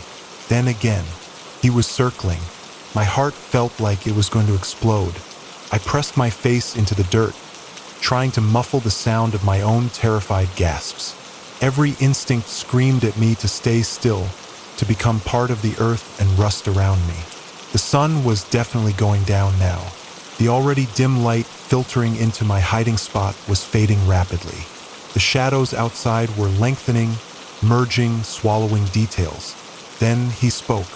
His voice was calm, almost gentle, but it carried an unnatural resonance that vibrated through the metal around me. "Come on out, kid." Paused. "There's no need to hide. We can just talk." Talk? The absurdity of it was a fresh stab of fear. What could we possibly talk about? I stayed silent, frozen. "I know you're in here somewhere." His voice continued, still calm, but with an edge now, like a carefully sharpened blade. "This yard isn't that big. I'll find you." He moved again, his footsteps methodically covering the area around my hiding spot. I could hear him shifting debris, the screech of metal on metal. Each sound sent a jolt of terror through me. The light through my gap was almost gone. It was becoming truly dark under the cars. And then the voice changed. "Sweetheart, are you in there? It's Mommy." My blood turned to ice. It was my mother's voice. Not just similar, it was her. The exact tone, the cadence, the little lilt she had when she was worried. The sound of it, so familiar, so comforting in any other context, was now the most terrifying thing I had ever heard. "Baby, please come out. I was so worried when you didn't come home. What are you doing in this awful place? Come out, it's getting dark. Let's go home." A part of my brain, the logical part, knew it wasn't her. Couldn't be. But the raw, primal fear, coupled with that perfect imitation, a tiny, treacherous part of me wanted to believe it, wanted to crawl out and find her there, to have this nightmare end. "Please, honey," the voice pleaded, laced with a perfect imitation of maternal distress. "You're scaring me. Just come out. Everything will be okay." Tears were flowing freely now, silent tears of utter terror and confusion. I bit down hard on my lip to stop myself from making a sound, tasting the coppery tang of blood. He was trying to lure me out. He knew my mother's voice. How could he know that? The last vestiges of daylight vanished. The scrapyard was now plunged into near-total darkness, relieved only by the faintest ambient glow from the distant town lights, which barely penetrated this deep into the junk. Under the cars, it was absolute black. I was blind, relying only on sound. I thought I was doomed. He would find me. He was patient, methodical. It was only a matter of time. Her voice had stopped. There was only silence for a moment. A heavy, pregnant silence. Then a new sound. A low groan, guttural and pained. It wasn't human. It was followed by a rasping, wet growl, like an animal in distress. It seemed to come from right outside my hiding spot. My fear ratcheted up to a level I didn't know was possible. What was happening? The growls intensified, mixed with harsh, choking sounds. It sounded like he was in agony, like the darkness itself was hurting him. And then, his own voice again, but ragged now, strained, filled with a furious, desperate anger that was far more terrifying than his earlier calm. Damn it all! The light, gone too soon. Another pained snarl. Then, chillingly clear, his words cut through the night, seeming to echo in the sudden stillness. "I will find you eventually, kid. Just in another day, perhaps." There was a strange rustling sound then, like dry leaves skittering across concrete, or sand pouring from a height. It lasted only a few seconds, and then nothing. Absolute silence. No footsteps, no breathing, no pant growls. He was gone. I stayed huddled in that metallic coffin for what felt like hours, too terrified to move, too shocked to process. Eventually, the cramping in my limbs and the desperate need to escape the crushing darkness forced me to act. Trembling uncontrollably, I slowly, agonizingly, pushed myself out from under the cars. The scrapyard was utterly dark, save for the sliver of moon that had risen. I stood there, shaking, expecting him to reappear at any moment. But there was nothing, no sign of him. Where he had been standing, or where I thought he had been from the sounds, there was just dust. A faint, fine layer of something dark on the ground, already being disturbed by the night breeze. It looked like a patch of exceptionally dry soil, out of place amongst the damp earth and rusted metal. I didn't wait to examine it. I ran. I ran out of that scrapyard the way I'd come, not caring about the noise I made, fueled by a primal terror that lent my legs impossible strength. I ran through the dark streets, not stopping until I slammed through my front door, gasping for breath, collapsing in a heap in the hallway. My parents were frantic. I was covered in dirt, grease, my knee was bleeding, my clothes were torn, and I was hysterical. I tried to tell them. I babbled about a man, a suit, the scrapyard, his voice, my mother's voice, but it came out as a jumbled, incoherent mess. They thought I'd had a bad scare, maybe got chased by a dog, or had a run-in with some older bullies. They cleaned me up, bandaged my knee, and put me to bed. I never told them the full truth. How could I? How could I explain that the man who chased me, the man who sounded like my mother, had turned to dust when the sun went down? They would have thought I was crazy. Maybe I was. But I knew what I saw, and I knew what I heard. That thing in the suit wasn't just a serial killer or a kidnapper. It was something else. Something that couldn't stand the night, or perhaps couldn't exist without daylight in its physical form. Something that hunted in the full light of the sun. The disappearances in our town, I started to see them in a new light. Were they all just kids running away for a better life? Or had some of them, like me, taken a wrong turn on their way home, on a day when the sun didn't set a little too quickly? Had they been lured by familiar voices out of hiding, into the waiting darkness? The thought made me sick. That promise? I will find you eventually, kid. Just in another day, perhaps, has haunted me ever since. I moved away from that town as soon as I could. I try to live a normal life, but I'm always aware of the sun. I don't like being out alone when it's full day, and sometimes on quiet evening, when the shadows grow long, I think I hear a faint rustling, like dry leaves or sand. I don't know why it seemed to turn to dust. I don't know what it was, but I know it was real, and I know it wanted me. The gaps in our town weren't just kids leaving for the city. Some of those gaps were torn open by things that thrive under the daylight.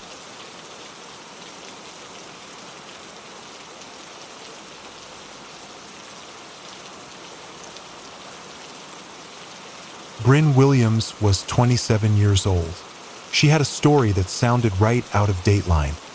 A bright college graduate who disappeared in the foggy, pre-dawn hours of June 2nd, and who was found 24 hours later, halfway submerged in the canal on the edge of town, her face bashed in beyond recognition. Her case never made national news. Of course it didn't. She wasn't white enough, blonde enough, or thin enough. The cruel reality of our world. Her case was an odd one because she left behind a recording. Bryn had been recording a voice memo when she'd left her apartment at 4:25 a.m. Has anyone else listened to it? I asked Officer Burns when she handed me the USB stick. She shrugged. Don't know. So you don't know what happens on it? No, just that the timestamp matches when she left the apartment. Okay, so I was going in blind. I got up and closed the door to my office, fearing the worst. Then I put on my headphones and pressed play. Okay, so I just left the apartment, Bryn said. Her voice sounded breathy and scared. In the background, the car's engine thrummed to life. I pictured her pulling out of the driveway I'd seen in the crime scene photos, puttering down the narrow country road in her beat-up Subaru. So, I left, because something really weird happened. She started, sounding unsure. I didn't tell Brandon, because he'd just laugh at me, and I don't want to call anyone and wake them up. It's like 4:30 a.m., but I want to get it all out while it's still fresh in my mind. It was so strange, hearing her voice from beyond the grave. I felt like she was next to me, talking in my ear.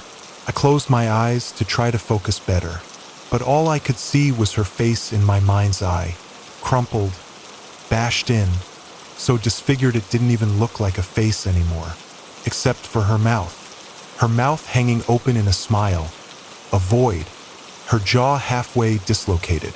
My eyes popped open and I stared at the sunny wall across from me. I was browsing TikTok and I saw this video. It just came up in my feed. I wasn't looking for it or anything, she said quickly. But it looked like this woman was... She let out a stifled sob. She stabbed herself. I don't want to get into the details, but it was really, really graphic. I swallowed. I was really scared, but then I thought this is probably just some AI-generated shit, right? I decided that was enough internet for the day, and I turned off my phone and tried to go to sleep. She sucked in a breath. But then I heard the TV go on downstairs. I stared at the wall, my heart pounding in my chest. It was some rerun of The Office. I could hear Steve Carell's voice as I went down the stairs. But as soon as I walked into the room, it flicked to that fucking video of the woman stabbing herself. I unplugged the TV and went back up the stairs. I went back to sleep. I think I dozed off a little bit, but then I woke up. I woke up to the sounds from the video. They were coming over my Bluetooth speaker on my nightstand. Her voice broke. It was somehow even more horrible hearing the sounds. She starts out crying, and then you hear the knife, and then she lets out this manic laugh, and then a thud when she falls over. And it was just looping like that, crying, knife, laugh, thud, over and over and over. She sniffled, so I left. I just couldn't stay there anymore. I don't know what was going on. Like, could it be some virus that keeps playing the video on all my devices? Is that even possible? All my things are Apple and all connected to each other, so it's not like outside the realm of possibility, right? The clack, clack, clack of her turn signal filled the silence. Wait! There's someone on the sidewalk. My stomach flipped. Oh, wait! What?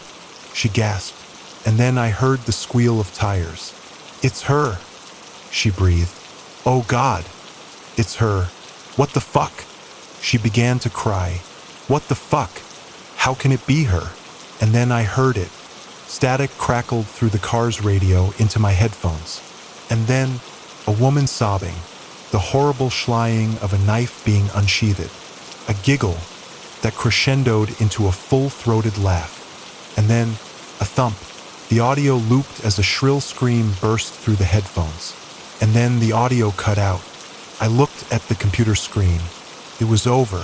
I took off the headphones and set them on the desk, shaking. The consensus had been that the boyfriend murdered her. He had motive. He was cheating and a general lowlife. Now I wasn't so sure. I was still shook up when I got home.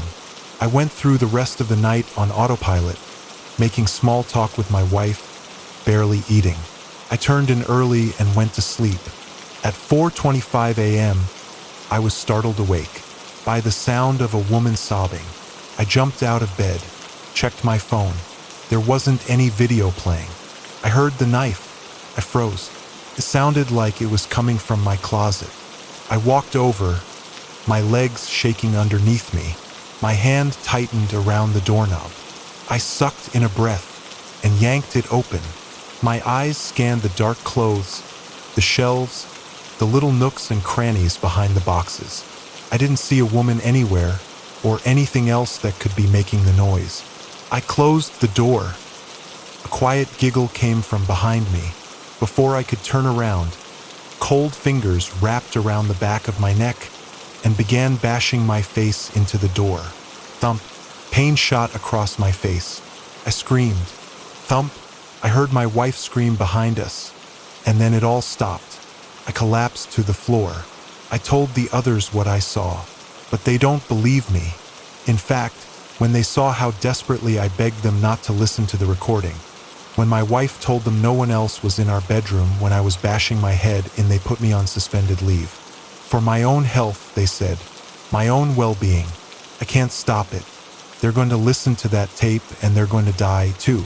And I'm not sure how long I have left, because I hear giggling all the time now.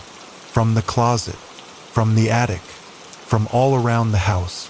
I don't know if I have a day to live or a week, but it won't be long now. And I think I should make a voice memo. It would be nice for my family members to know what happened to me, to be able to hear my voice, my final moments, whenever this thing chooses to finally take me. I think they would like that.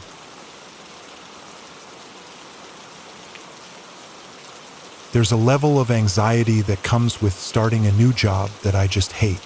Not sure if it's just the process of learning what to do, the pressure of proving myself to new coworkers, or just the stress of being in a new environment, but it's been a constant across every job I've ever taken.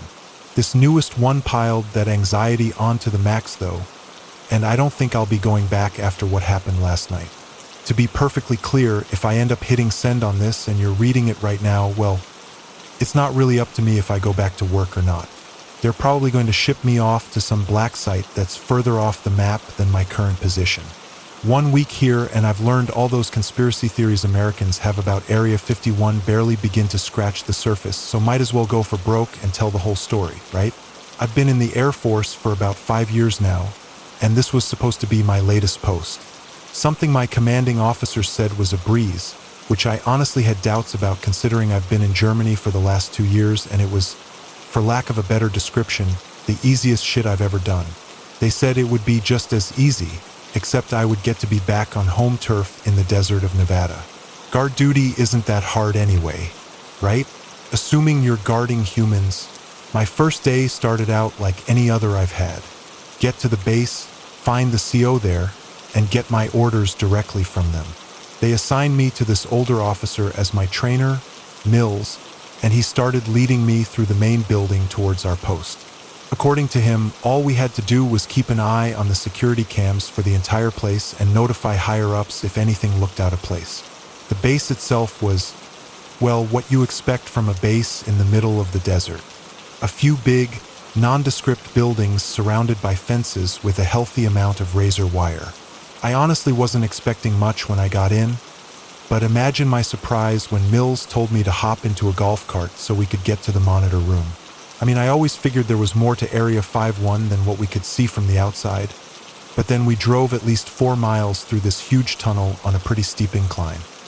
He was talking to me the whole time, asking me if I had found a place to live nearby yet and telling me about staying away from the Vegas Strip on my off days. Seemed like we were driving for hours through a long concrete tunnel, my stomach getting more and more uneasy with every passing foot, when we finally stopped in front of a small door built into the side of the tunnel.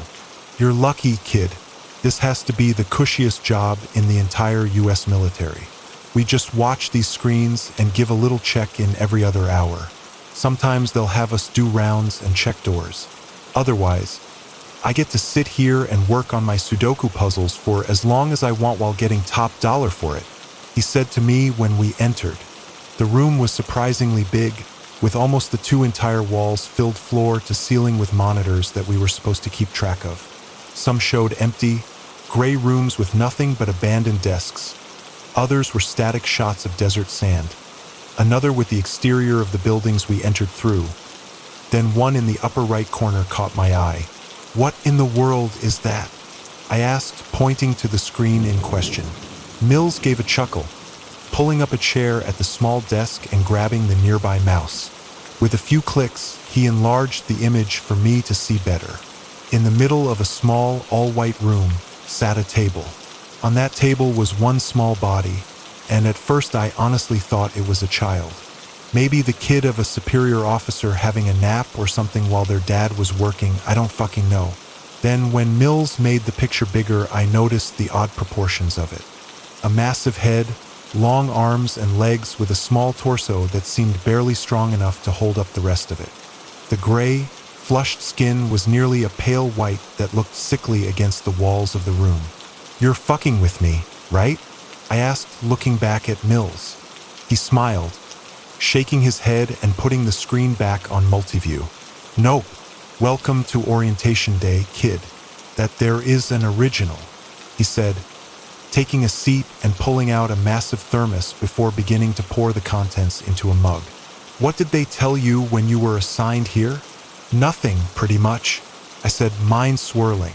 There was no way he just confirmed the existence of aliens so casually. It was like showing me an animal in a zoo exhibit for him.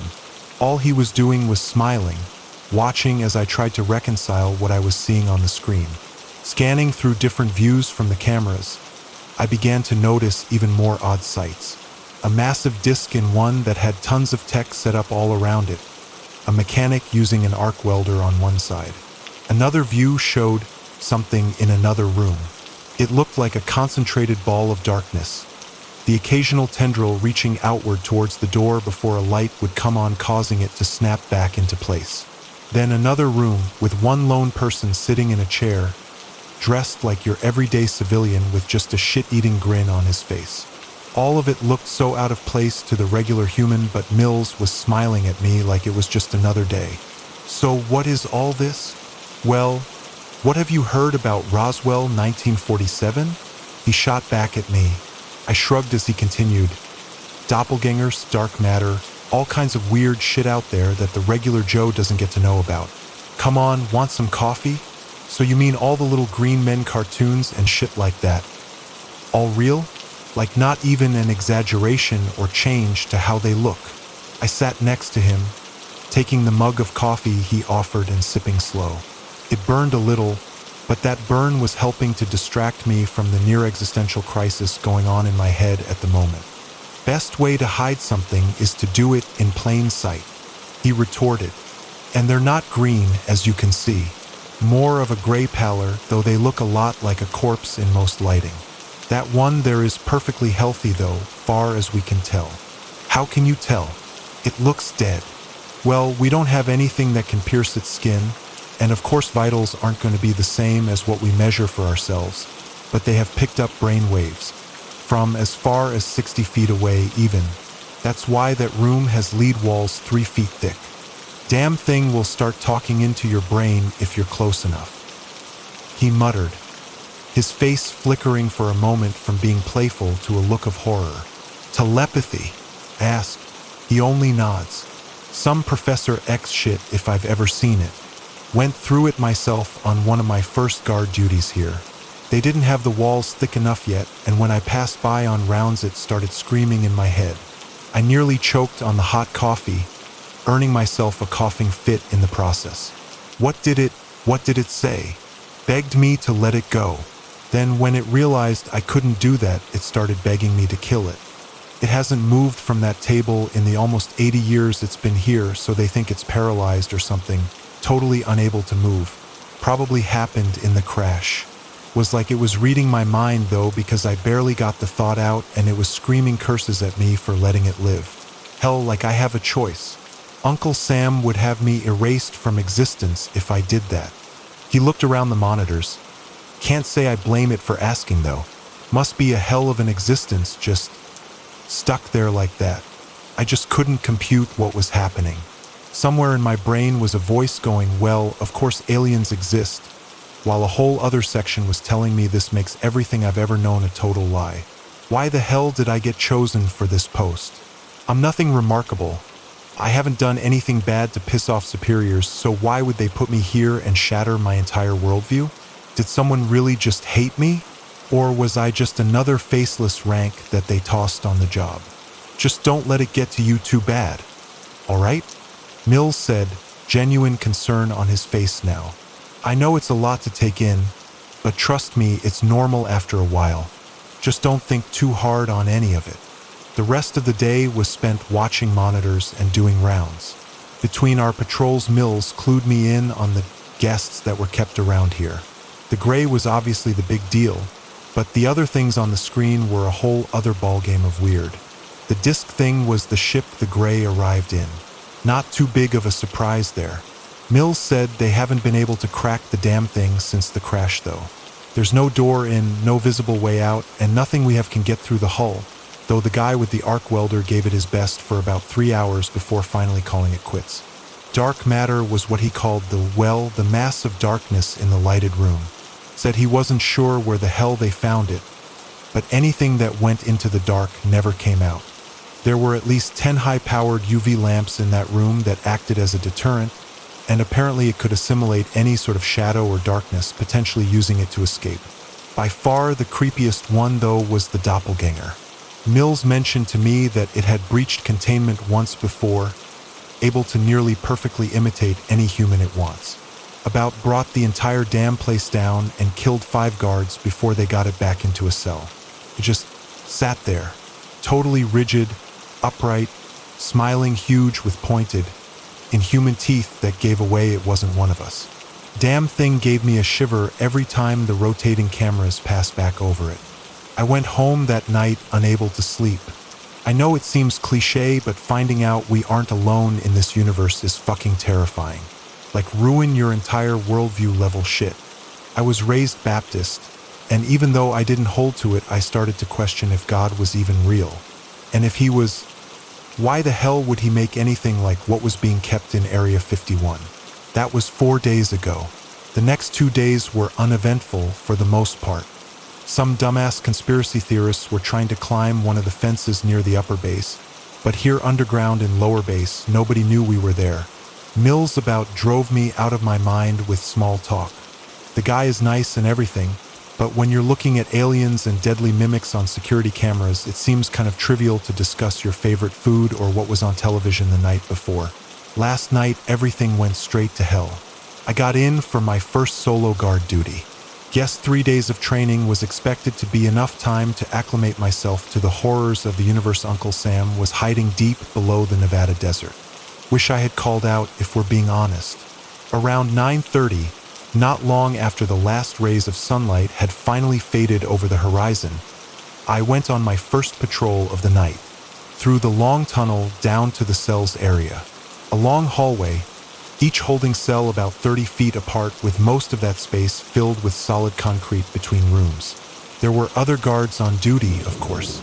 Each cell had 2 men posted outside, ready in case anything might make a break for it. From the cells, it was back upstairs to upper base and R&D, where they were trying to crack the disc once again, this time with a massive laser setup that looked like it could do some gnarly damage if it was aimed elsewhere.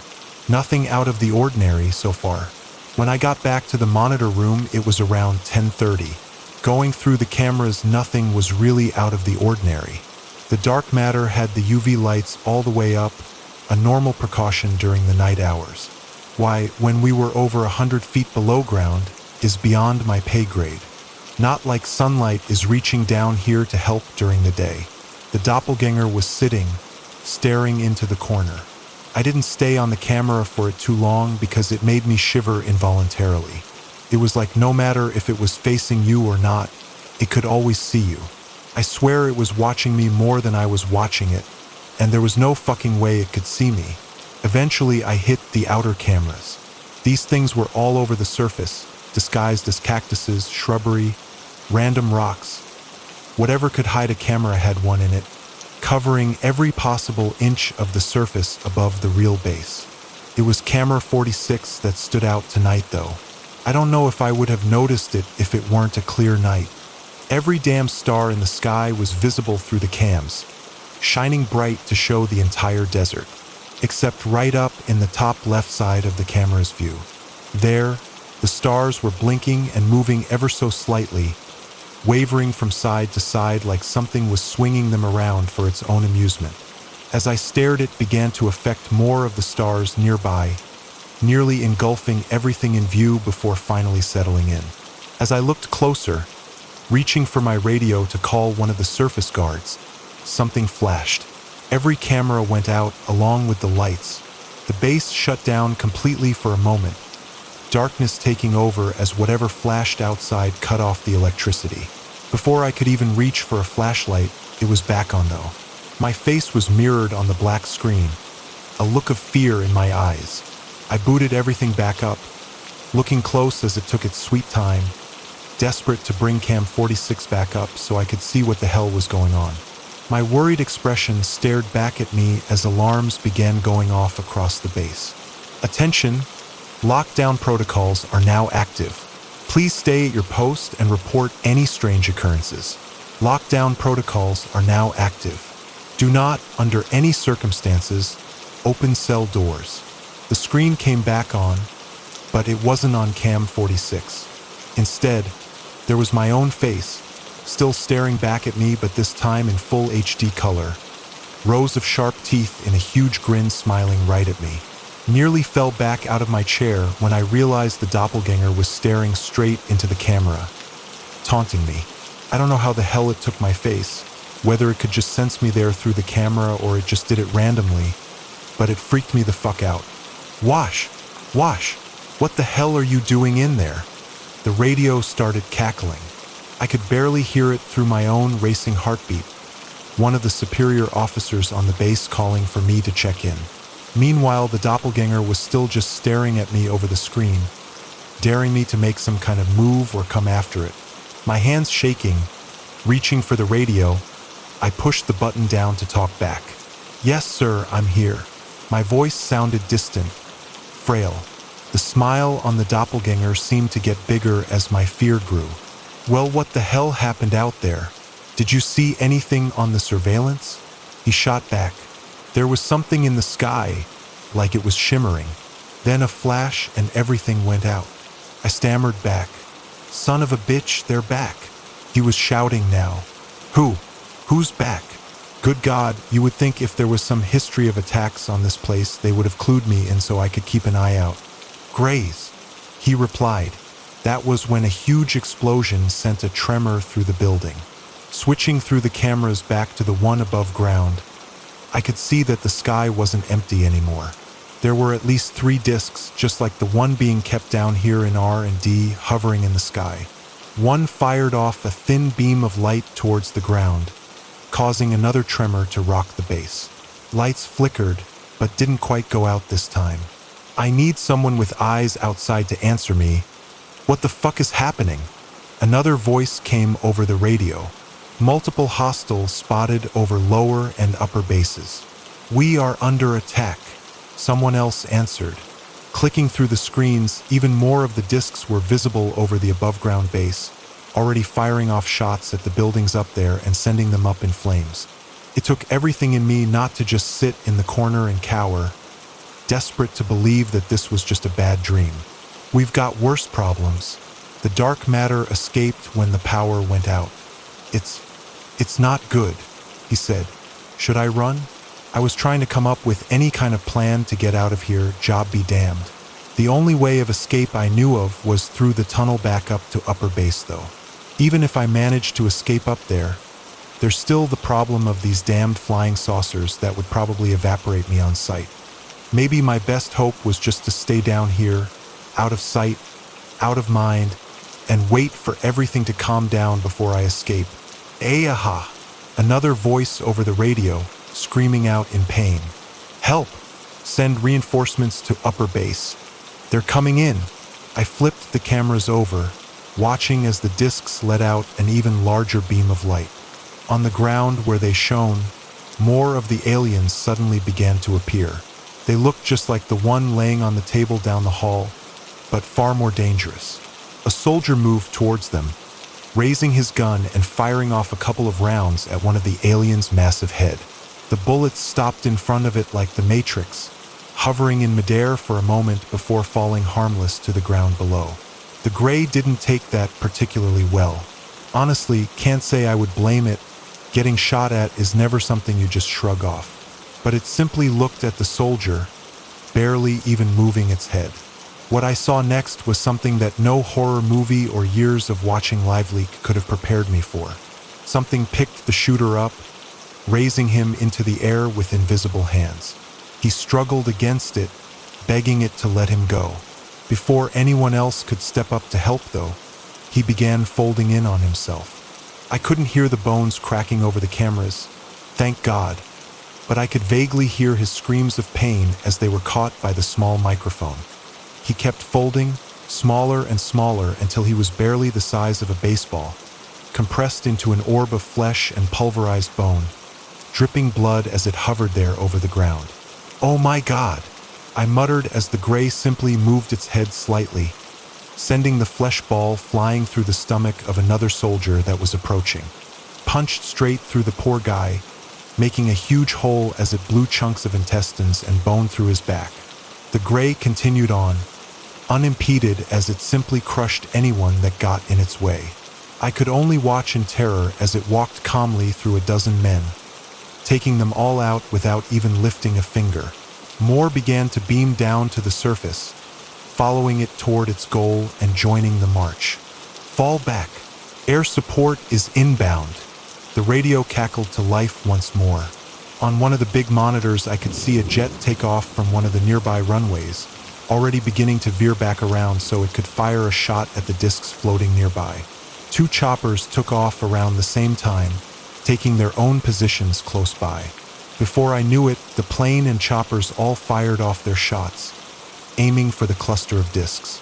A bright flash of light came from the disc closest to the ground, causing munitions to explode in midair before they could even touch the alien vessels. A small laser erupted from it next, quickly spinning around the edge of the disc. As it passed through the choppers and plane in a clean arc, they split, flames engulfing them from the subsequent explosion. It was pure hell outside. Nothing we had could possibly stand up to these things. There was no other choice but to run, except I couldn't.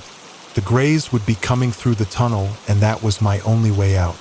The other way was the cells, and after hearing about the darkness escaping, I don't think it was worth the risk. All I could do was wait. There's no point risking a direct run in unless I wanted to die horribly.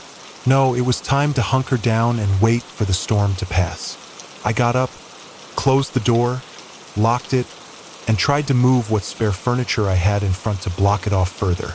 If anything got in here, I only had my handgun on me, and God knows that's like hunting a bear with a water gun. Nope, got to play this smart and avoid any kind of confrontation. If only it was that easy. I kept my eyes on the monitors after that, tracing movements of the Greys while keeping an eye on the lower cells. They were, well, the dark matter obviously wasn't in its cell anymore. The lights were on, but they were simply illuminating the bright white room now. Where the darkness managed to go, I'm not really sure. There were a dozen guards stationed at each end of the cell block, though, each shining a UV light around, trying to illuminate any shadowy corners where it could have been hiding. Another explosion made the ground under my feet tremble. The Greys had broken through the tunnel now and begun a slow but deliberate descent towards the lower base. They would probably pass me in around 10 minutes, meaning I just needed to keep holding out. The other monitor showed that my time here was coming to an end, though. The lights flickered when that explosion came through, plunging the cell block hallway into total darkness for just a fraction of a second. That was all the dark matter needed, though. It must have used that brief time to flank around the soldiers at one end of the hall, and as they were still flinging their lights around desperately, shadows suddenly began to swallow them one by one. It was like, well, it was almost cartoonish. They were just falling right into these massive pits of darkness that would appear in the wall or floor, like a damned cartoon gag. But when they got sucked in, it looked painful, like they were entering a black hole and being torn into shreds as it pulled them in. "Hey man, let me in." Someone began knocking at my door. They sounded terrified. Can't say I blamed them. "Come on, they're coming. Don't let them get me, please. Hold on. I've got to move the furniture." I shouted back through, starting to move the chairs. "Please, Wash, hurry. They're gonna kill me if they see me." He shouted back through as I was starting to unlock the door.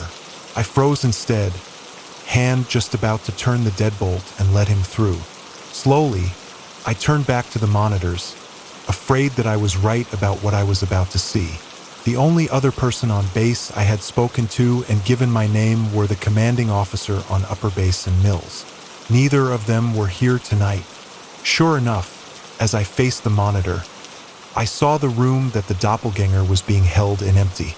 "Wayash, let me in," the voice shouted again. Something was off about it, like it was more than one voice saying the same thing, but talking out of turn so they didn't quite harmonize. Let mine. All I could do was pile the chairs in front of the door again, desperately hoping it would go away. I don't know how it knew my name, but when it spoke, my blood ran cold. There was pure malice in its voice, and all I could feel was that it was going to hurt me. I got this distinct feeling that it didn't want to kill me though, only inflict as much pain as it could. My blood ran cold as I made my way back behind my desk, climbing under it and holding hands over my ears as it just kept screaming at me. The voice kept changing, turning into other people as it first begged me to let it in, then turned more violent, demanding that I open the door for it to get through. Before long, it must have gotten bored though, because it stopped knocking on the door and shouting.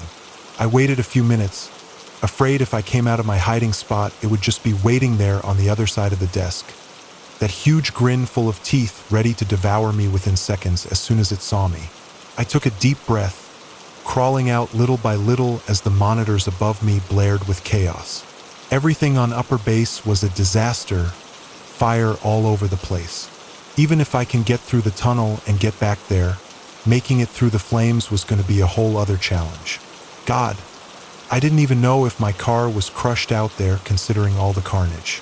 A walk through the desert in the middle of the night was almost as dangerous as the aliens attacking from every direction. The lights flickered again as another explosion rocked the base.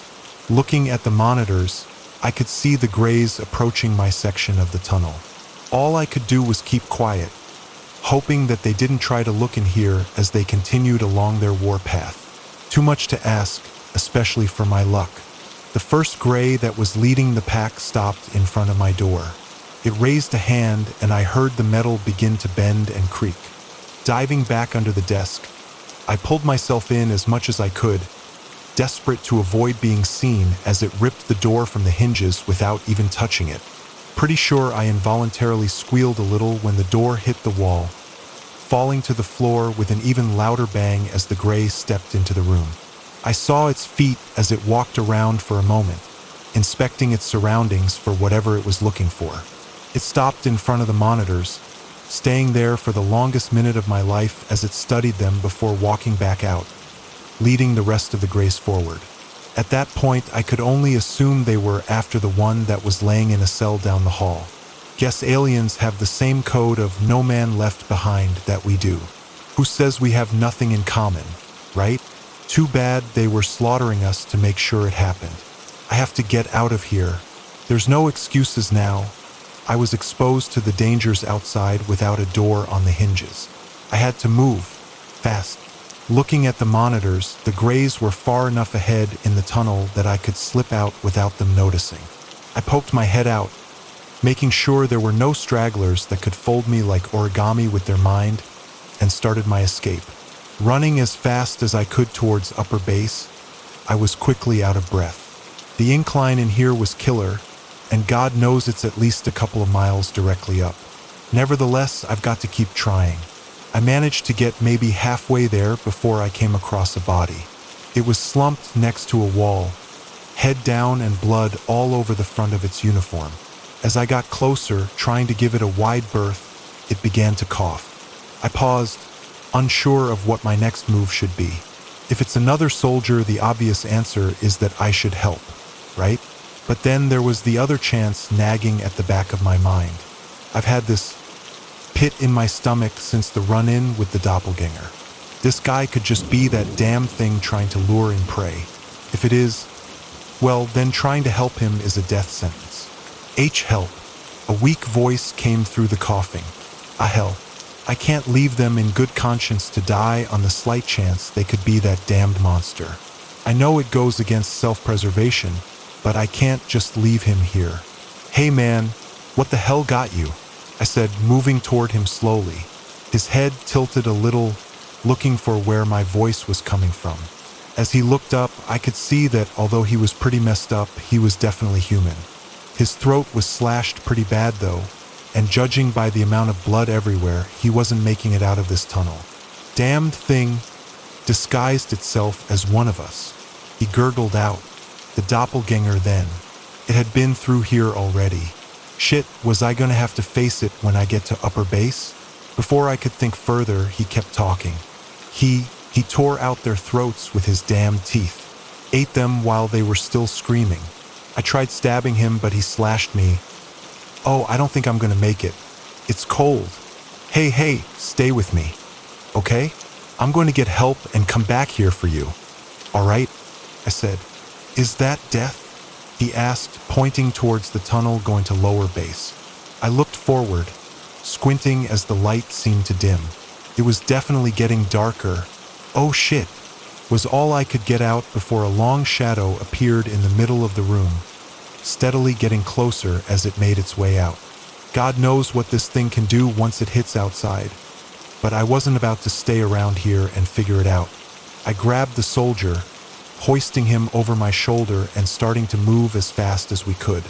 This guy was dead weight, almost cold to the touch too, not able to contribute at all to escaping certain death. We got a few feet before I tripped over one of his legs while trying to haul his limp body, dropping him as I fell to the ground. The shadow caught up, taking hold of one of his feet first, then slowly drawing the rest of him in, whatever blood he had left in there slowly seeping out as it crumpled his body into shadow. Look, it might seem like I got over it quick, but I promise once the dark had him, there was no saving him. Instead, I ran my ass off, heading towards upper base as fast as I could in the hopes that I could outrun that primordial dark that was still devouring a man behind me. After a minute, I could tell I was getting close. Smoke began to fill the tunnel, causing me to nearly choke as I ran, gasping for breath desperately. Emerging from the tunnel almost made me want to go back in and chance it with the darkness. The discs filled the sky above and everything was on fire. I had to move carefully, afraid that they were going to vaporize me in seconds if they caught sight of me. My best bet was to go around the main building and find my way to the parking lot. If my car wasn't totaled, then I could maybe wait out the discs until they leave, then get the hell out of Dodge. It was a pretty far-fetched plan, but it was all I had at the time. Slowly, sticking to whatever shadows I could with the fear that they might devour me any second, I made my way from the tunnel entrance to the R&D building. Logically, the parking lot was on the other side of it, so I could just go straight through the building and out the other side, minimizing my risk of being seen by the discs or the Greys as they made their return trip. Inside of R&D was rough. There were various aircraft in differing stages of construction, with pieces and parts all over the place. Different testing arrays lit up on one side of the massive hangar, while down at the far end, there was something making a continuous beeping noise. Further on to my left, I could see one of the discs, the one that we had in our inventory from the old crash. The big laser cutter was still sitting nearby, lights blinking on a control panel to show it had been abandoned mid-use. A loud crash made me jump. Just up ahead, in shadows between the fluorescent bulbs, was a soldier. He had pushed something over, seemingly on the hunt for something in the huge hangar. I tried to hide from it, trying to quietly duck towards one of the walls and out of the fluorescent lights where it could see me. Unfortunately for me, this place was a mess, and I tripped over a rolling toolbox that was in the path, causing it to crash to the ground. Not sure what I expected to happen, but the creature let out a roar when it heard the noise, now aware that it wasn't alone in here. The roar was quickly stifled though, instead being replaced by a discordant voice that phased in and out of normal range, moving from male to female, adult to child as it tried to modulate. As it's turned, I kept gonna try and hide, even though it felt futile. "Come here," it shouted, moving towards where I was ducked down behind a workbench. "Son of a bitch, get over here." As it got closer, I could feel the sense of dread in my stomach growing. I couldn't make out the face, covered in shadows, but where its eyes were seemed to be shining, reflecting little bits of light like a predator's will in the dark, looking for its next meal. I don't know if it could see in the dark, but I could swear it was homing in on me with ease.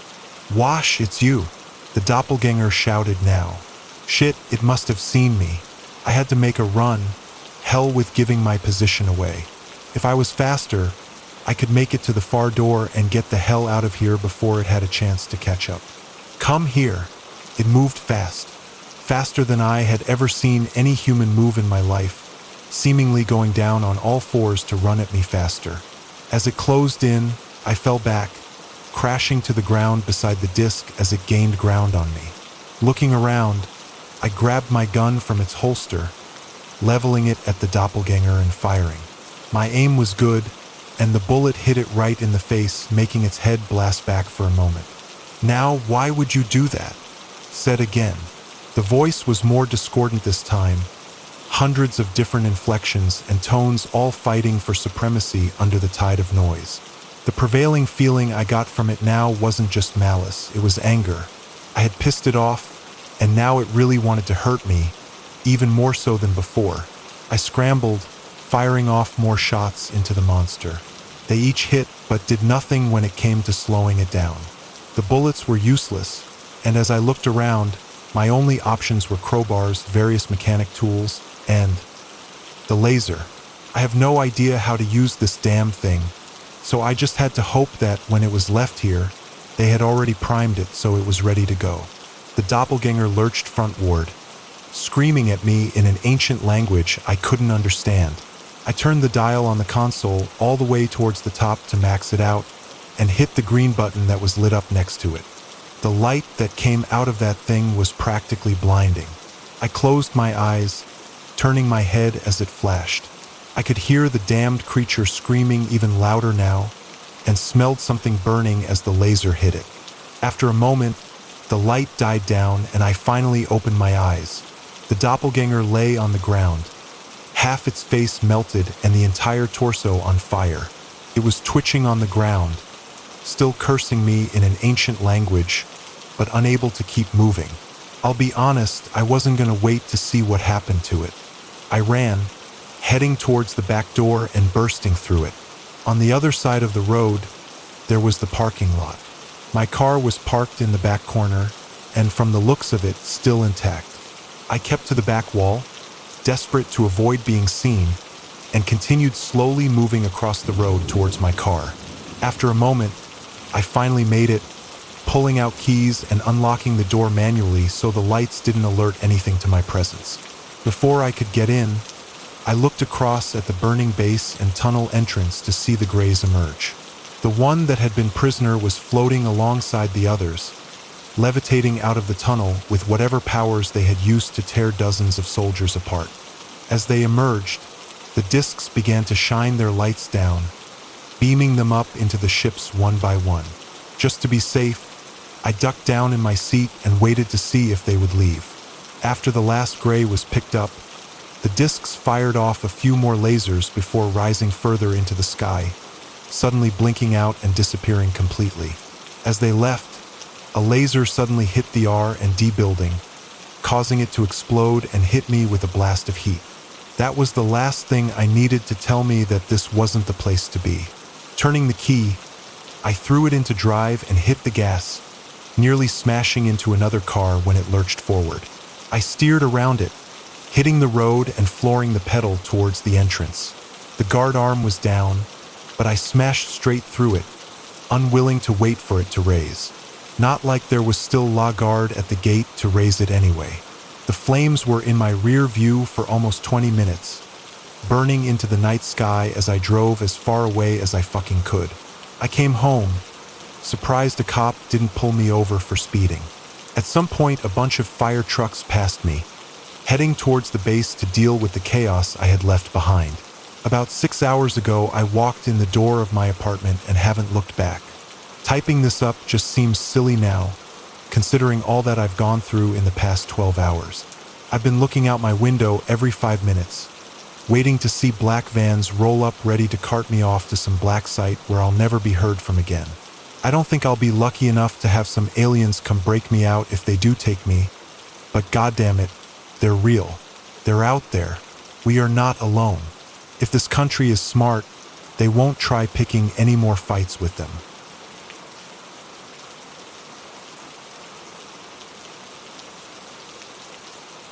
My wife Anna passed close to my son's 7th birthday. She was off visiting her family in Mexico and suddenly fell ill. About 72 hours from her showing the initial symptoms, we were told she'd passed away. I can't properly describe how devastating it was. I'm not going to go into that. Not here. I've lived in Guatemala my whole life, While I've been both north and south of the border a couple of times, there had always been something pulling me back to my home country. Anna and I had lived in Antigua ever since Gasper was born, but we'd always talked about moving to the East Coast. She was born there, and it always seemed like a nice place to raise kids. Now, we only had time to have one child, but I was going to give him the best life I could afford. I mean, it's not like we didn't try to have more. Things just didn't work out that way. I could still see her whenever I saw my boy. He had her eyes and her brown hair. I couldn't look at him without remembering the promises we'd made. So a couple of months after Anna passed, I packed our things and moved. No more waiting. If you continue northeast past Puerto Barrios, there is a small coastal town. You know you're getting there when the roads turn to dirt and the jacaranda trees grow taller. It's like nature knows people gotta stay longer in the sun, so the branches reach a little further and the shade grows a little thicker. I'd grown up working with boats, so it was easy enough to get a job. A couple of folks knew Anna's family, so I had a foot in the door before they even met me. I got a cheap house made of beautiful smooth white stone, and one wall which was just raw exposed brick. It really reflected the town. Stunningly beautiful from the right angle. We moved in on short notice. The house had been empty since the previous owner passed, and the surviving family decided to sell it off.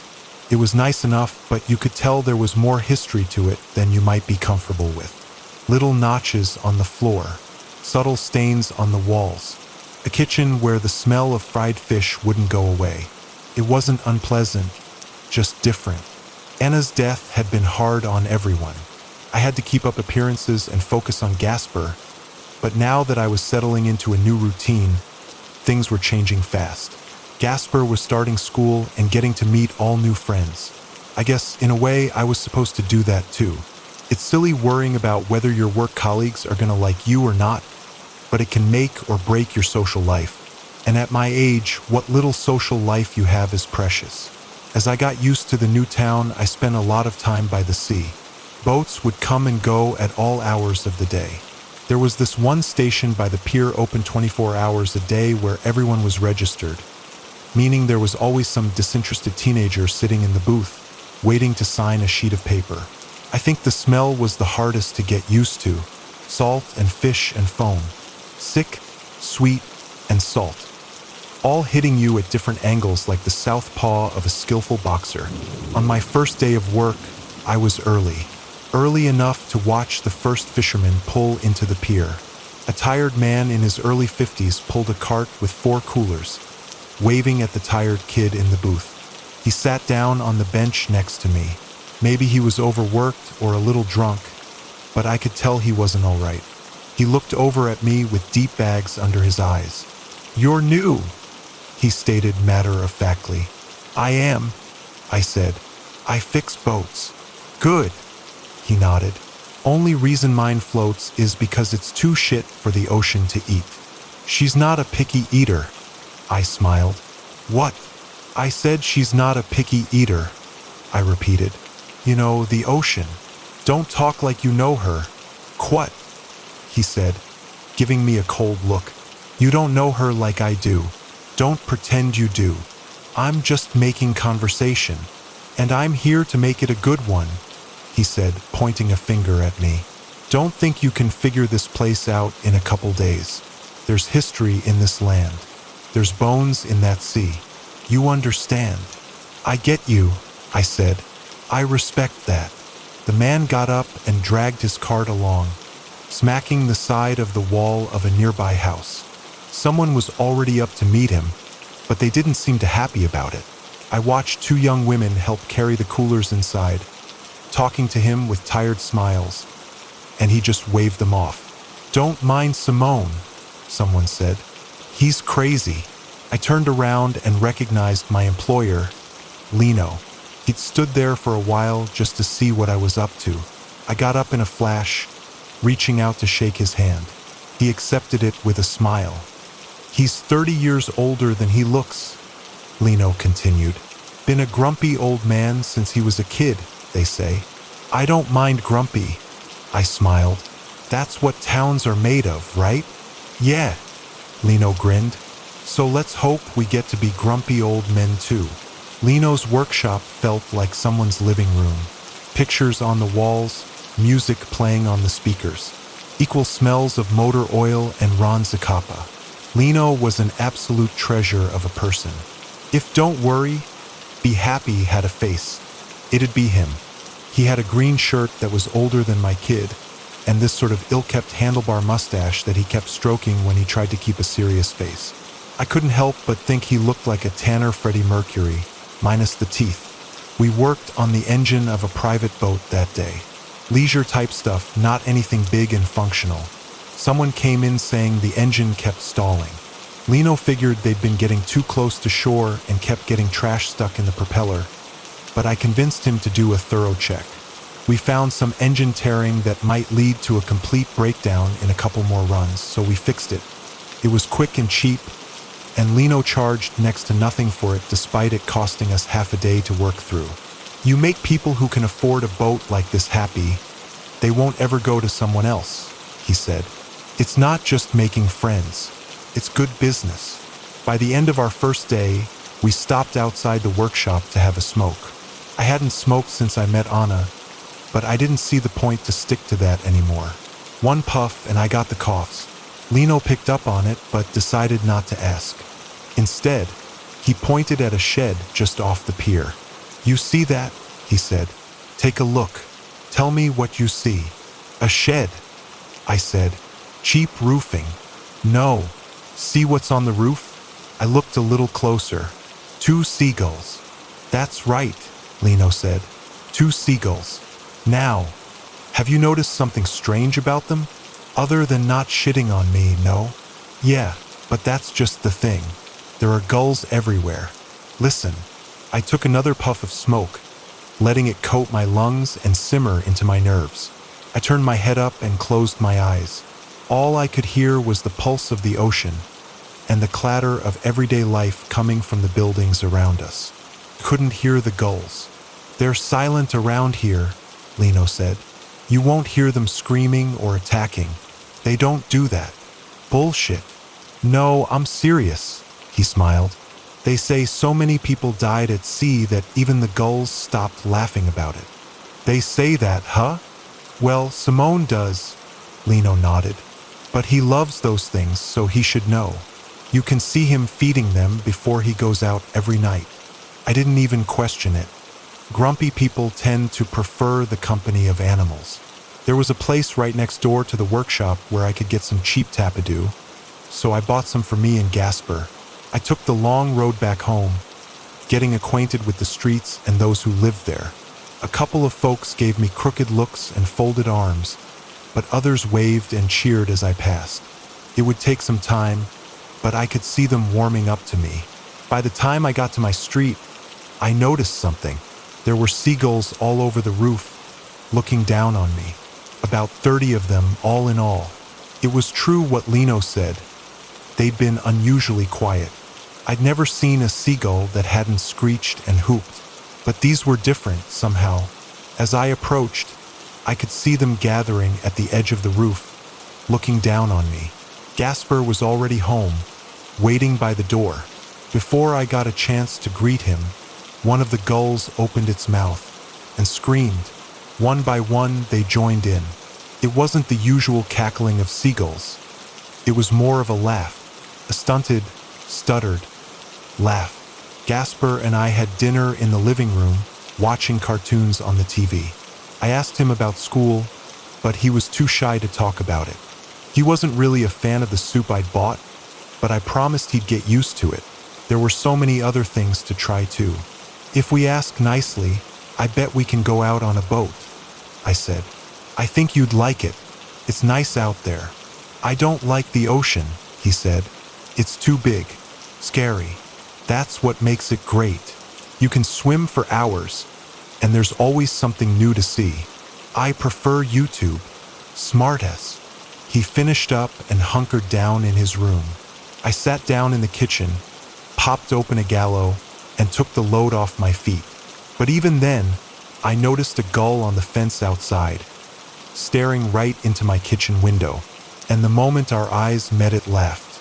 and not in a way that gulls usually do. The following morning, after I sent Gasper to school, I met Simone by the pier again. He had 5 coolers that morning. A successful trip, it seemed. He sat down on the same bench side and gave me a tired side-eye. He didn't have much to say, so I decided to take the lead on this one. "They say you know the gulls," I said. "Is that true?" "You better believe it," he nodded. "They're my children." "So what does it mean when they laugh at you?" He turned to me, his expression growing concerned. "They laugh at you?" "Yeah, a bunch of them did yesterday. Means you got misery coming, quat. They got you with the Rises del Mar. They sense something. The laugh of the sea. Simone even had a name for it. They sense that darkness in you, quat. You can hide it from the rest, but you're not fooling my gulls. They're gonna laugh at you. Why'd they do that? Maybe they want you to chin up. Maybe you're bringing my gulls down. Maybe they don't think you belong. Could be a lot of things."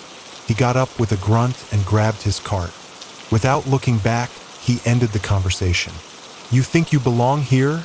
He chuckled. "You think this is meant for you?" I had no answer, and in the distance, a gull laughed. I spent a couple of days working with Lino to get into the rhythm of things. Just like he'd said, the rich client came back with another boat. This one was more of a touch-up job rather than a pure fix. We just looked it over, cleaned it a bit, and called it a day. Took us just a couple of hours and paid more than the last job 2 times over. We took some time working with the local fishermen. Quick fixes, mostly. Lino introduced me to half the town. I got told more names than I could count. One guy, son of another guy, cousin to a third guy. There was the dumb guy with the hot sister. The even dumber guy who married her. This was a town of stories and lives, and I was jumping straight into it with both feet at once. I stepped out of that workshop feeling lighter than I'd been in weeks. There was that glimpse of something new, that maybe, if I worked hard, I could make a life for myself. Then I peered up at the rooftops, and there the gulls sat, laughing. I felt my smile fade. They could see past it all. They could see and laugh at my pain. It was there hidden under a vain attempt at fitting in. "Don't let them get to you, compa," Lino said. "It's just birds." But it wasn't that easy. I'd hear them every morning as I went to work. I'd see them on the rooftops, looking down on me. They never laughed at anyone else. Not Simone, not Lino, not the dumb guy with the hot sister. No one, just me. The Rises del Mar, the laugh of the sea. Maybe misery didn't love company. Maybe she just lives by the coast. Sometimes the gulls would get louder. Whenever I stubbed a toe or stalled an engine, they'd laugh even harder. I would be so prepared to hear them that I'd get distracted, which would just cause more misfortune. I once tried bribing them, putting out a bowl of cooked, unsalted rice. They wouldn't touch it. They just circled it, picked at it, and laughed. I'd never seen a bird reject a free meal. One night, as I went to bed, I thought about the people that used to live in that house. They'd slept in that room too, coloring it with their little dreams and hopes. I could almost see myself in 30 years, just like they did, laying in that same room, dreaming the same dreams. But in those moments, the space next to me felt colder than ever. I missed Anna with every breath of every day, but in those cold hours of the night, it hurt just a little more. And in those moments of weakness, where a tear might chase its way into my eyes, I'd hear the gulls outside laughing.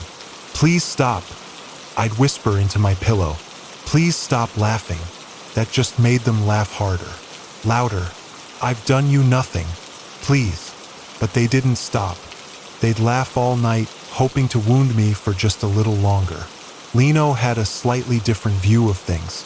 He and the other locals stuck to this one saying that would slip out every now and then.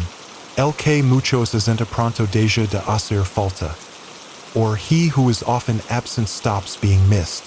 You have to put yourself out there if you want to be part of things. So instead of wallowing in self-pity, I was going to have to put myself on the line. Now, Lino never once asked me about Anna and our lives together. He'd heard a little about it, and he knew better than to ask. So instead, he just did his best to bring me along. Fishing trips with some of his cousins. Late nights at the bar watching sports and drinking rum. Gasper would stay at a friend's house. He was quicker to pick up friends than me, I figured. Lino would introduce me to single women my age, but back off when he realized I wasn't ready. But with every step forward, there'd be that long walk home at night. And every single time, there'd be a gull laughing its heart out, reminding me that at the end of it all, that room would be as dark as ever, as cold as ever, dead. There was one morning when I hadn't slept that well. As I ran into Simone, the gulls were at full force, circling me, laughing from up high. I snapped at Simone as he came by, pulling his cart. Just 3 coolers that morning. What do I gotta do? I asked. How long are they gonna laugh at me? You getting mad at the birds, quat? Simone had the same laugh as the gulls. Maybe they got it from him. I'm serious, I said. This is ridiculous. You blame the mirror for making you ugly, too? Shut up. He stopped for a moment and looked at me, shaking his head. You know the last one the gulls laughed at? He asked. Same woman that lived in that house of yours. Not long before she died. You trying to scare me? Ask anyone, he continued. Right before she died, they were all over her. And her husband? Who knows? He never left the house. You'd forget he even lived there. So what are you trying to say? That I'm about to die. Simone rolled his eyes and grabbed his cart. I'm telling you to stop being weak, he snapped back. Have a drink. Cut your hair. Kiss a woman. He flicked a couple of coins at me as he wandered off, still laughing. Just like the gulls.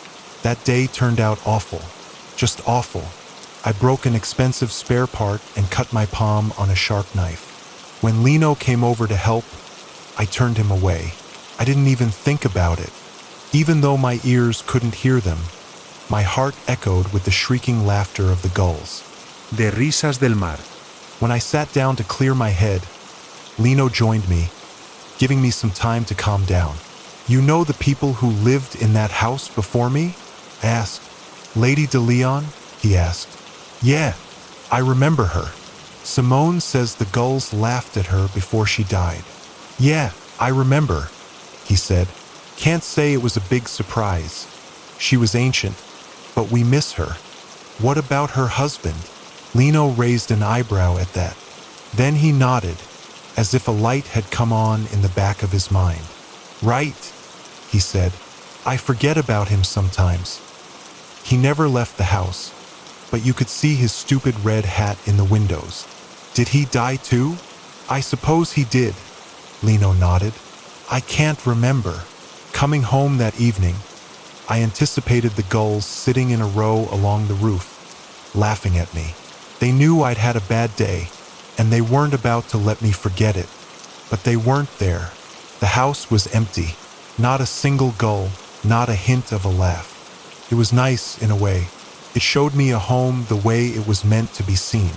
I wouldn't dread going to sleep that night, but I still felt like something was off. For all the unease those birds brought me, there was something stranger about them suddenly going away. Had I done something wrong? Gasper, I called out. I'm making shrimp. You want coconut rice or the usual? There was no response. I walked out into the hallway, looking around. He wasn't in the living room, not in the backyard either. By the time I dug through his room, I could feel my pulse rising. He wasn't hiding. He wasn't coming out. I called out and there was no response. Gasper, I kept calling, but he wasn't out back or out front. He wasn't coming down the road. I expected his voice, but got only echoes of mine. He should have been home by now, and the seagulls were gone. I called his school, but he wasn't there. I asked for the name of his friend so I could see if he stayed with them for dinner, but I got an unusual response. What friend? Turns out, Gasper had been having trouble in school. He had trouble relating to the other kids, and they had trouble fitting him into groups. He wouldn't get into fights, but he would blend into the background. They'd forget he was even there. I called every kid in his class, asking if they'd seen my boy. Most of them didn't know his name. No one had seen anything. He'd just put on his backpack and wandered off, like every other day. Or so they thought. They couldn't remember for sure. Finally, I turned to Lino. I asked him to reach out to everyone he knew. "My boy is missing," I stuttered. "You must help me. I must find him." "You have a kid?" he asked. "Of course. He's Gasper. My boy. You never talk about him," Lino said. "I'm sorry. I didn't realize. I have a son," I emphasized. "I'll make some calls. What does he look like?" I looked at one of the pictures on the wall. Gasper, Anna, and me.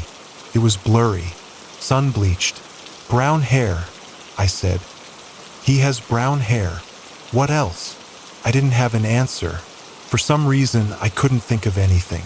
Not his eyes, not his smile. I could barely even imagine his voice. I hung up on Lino and looked out the window. A single gull sat on the fence outside, its head cocked to the side. They weren't laughing anymore. If anything, it seemed concerned. I drove around town asking anyone and everyone if they'd seen him. A boy walking around with a backpack, looking lost or scared. No one had seen him, heard him, nothing. Finally, I drove by this rundown little one-story house. Its walls patched with driftwood planks and sheet metal. It was impossible not to recognize the man swaying back and forth in a hammock on the porch. Simone listening to his radio. I stopped. I wanted to ask him if he'd seen my boy, but I knew the answer already. Instead, I got out of my car and called out to him.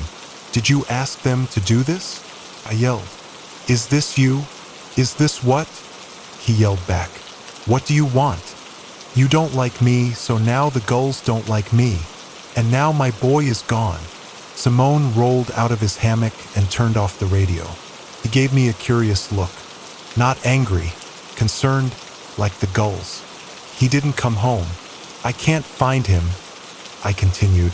"I don't know what to do. I don't know what to do, Simone." "They laugh at pain, quat," he said. "Pain is for those who are still here. Those who are gone don't suffer anymore." "Stop it with the fucking riddles," I snapped. "I'll make you swallow your teeth. Just tell me what they did to my boy."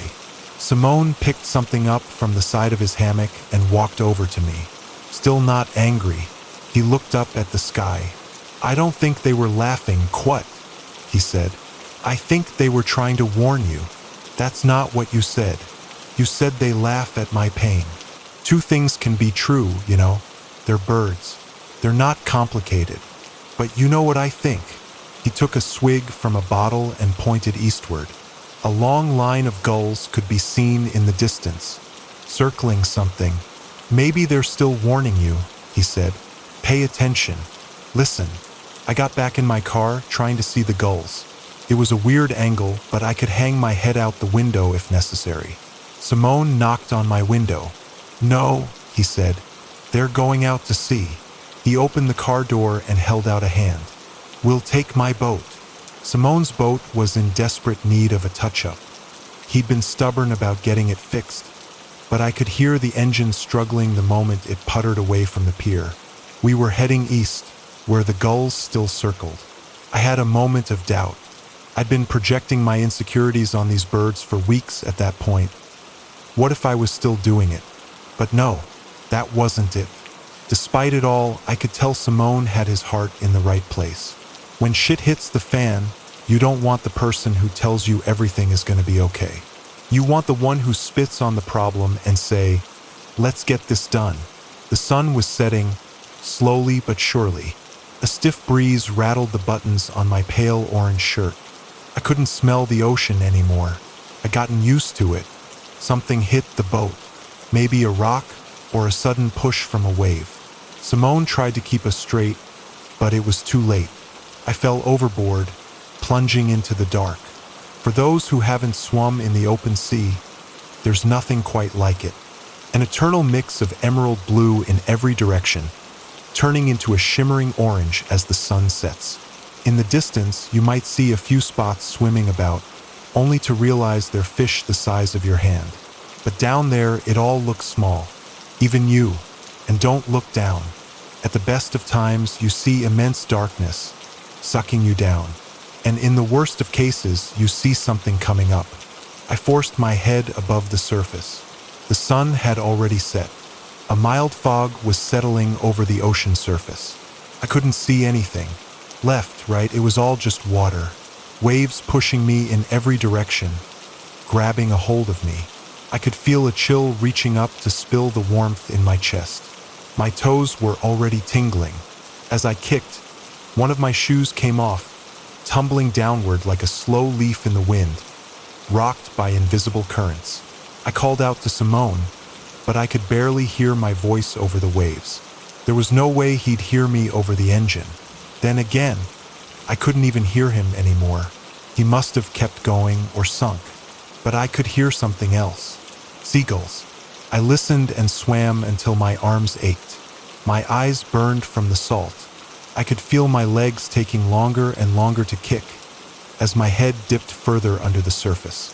I had trouble getting my mouth up. I swallowed a mouthful of salt water as my rhythm broke, and in another 2 kicks, I was submerged. I counted to 30, kicking as hard as I could.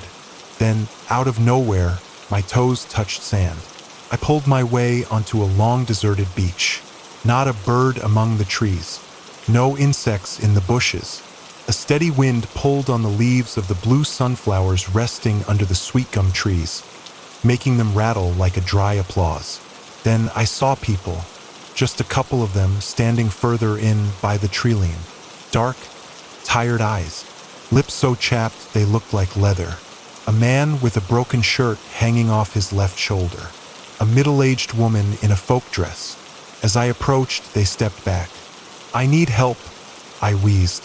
"I need to find my boy." They didn't say a word. I took a couple steps forward, and they faded into the dark, disappearing into the shade of the trees. They left no footsteps in the sand. There were so many more. The further I went, and the closer I looked, I saw them. Quiet people looking on from afar. If I got too close, they'd step away. If I stopped to look, they did the same. Dark, tired eyes, asking me silent questions. Some of them looked old, not in age but in clothes. 100 years, 200 years, maybe 1,000.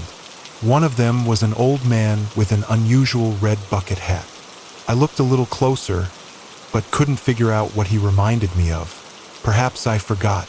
I'd been so preoccupied with my own troubles and woes that I hadn't considered Gasper. I hadn't stopped to make sure he was okay. Much like the rest of town and even his school, I'd forgotten about him. Maybe that's what the gulls were laughing at. Not me messing up another social faux pas with Lino and the boys, but me forgetting to check in on my boy. "I'm sorry, Anna," I muttered as I dragged my feet through the cooling sand.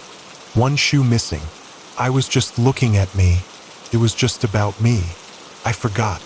There was a fire up ahead. A campfire on the beach. Stepping closer, I could see 2 people sitting on a log, staring into the flames. A tall man and a boy. I recognized neither. I was having trouble focusing on the man. One moment he was tall and slim. The other he was short and fat. He was young. He was old. He was handsome. He was ugly. He would shift and turn, as if to change whenever I thought I had an idea of what he looked like. Like he refused to be what I expected. I took a deep breath and stepped forward. The words didn't come from him. Instead, they came from the tree-line. A dozen dialects all at once. A single chorus of voices. "I cannot care for you," they said. "I'm looking for someone," I said. "I don't need you to care." "Who are you looking for?" A cacophony. Struggling voices having been dormant for years. I'd hear them fight to remember the words and to roll their stiff tongues. "My boy," I said. "I'm looking for my boy." "Is this him?" they asked. I looked at the boy by the fire. Couldn't say. I couldn't place him in my mind. I could only remember what I'd said about him, or what others had said. I could remember Anna telling me how she loved his curly brown hair, but I couldn't picture it. I care for him, they said. I do not forget. Their voices crackled, breaking into monotones. They left me in the woods, a man said. I slept in the mountains. No one came to find me, said another. I fell over. They kept going. There were hammerheads in the water. They never asked me my name. People abandoned, forgotten, sacrificed, left to die by the side of the road or stuck in a mountain crevice. If he is here, you must find him, the choir said. Will you look? I will look, I agreed. I'll look anywhere. You may have to stay for long, they said, until, perhaps, you are forgotten too. I don't care. Good. In the blink of an eye, I was along a country road. My leg was broken. I was screaming for help, but no one came. The flies wouldn't stop gathering on my face, picking at dry blood. Pain, desperation. They should have been there hours ago, but they forgot. Bleeding through the night, passing from warmth to cold to warmth again, serenaded to the other side by whispering insects. Then, watching a boat disappear on the horizon, my legs growing weak, the waves growing higher. They must have noticed I was gone. Maybe they did. Maybe they didn't care. Movement in the dark, creeping closer. Something brushing up against my leg. Something with rough skin. A single eye reflecting the moonlight as a hammerhead shark waits for me to die. Life after life after life, all forgotten. And at the end of every final breath, the gulls laughed in the distance, trying to make the others see. To listen, to remember, it was ceaseless, relentless. In one moment, I'm drinking myself to death, hoping someone would find me in a bathtub. In the next, I'm outside a bar with a knife in my gut. I'm in the corner of a burning building, but the firemen forgot to look for me. Death after death after death. But I have to keep going. Then a boy. He didn't want his dad to worry, so he said he would stay with a friend. Instead, he hid in his room, looking at pictures of his mother. He made his own bed, cooked his own dinner. It would be okay. He rarely left the house. He skipped school most days. There was no point for him to learn, since he couldn't picture a future anyway. He'd get by somehow, or maybe he wouldn't. Maybe it didn't matter. Another voice joining the choir of things that didn't need to be. It was a cruel twist of fate. I couldn't remember him, no matter how hard I tried, and even if I knew in my heart of hearts he was among them, I couldn't picture him.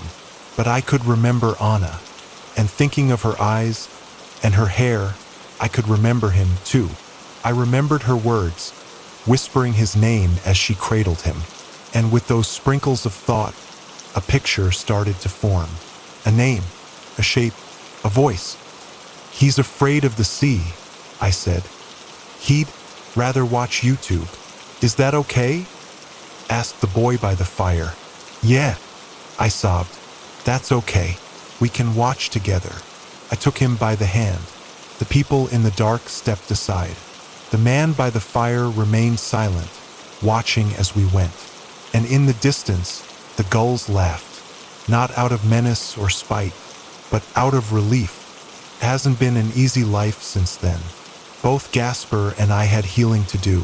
We had to start talking openly about Anna and the life we could expect without her. It was painful but necessary.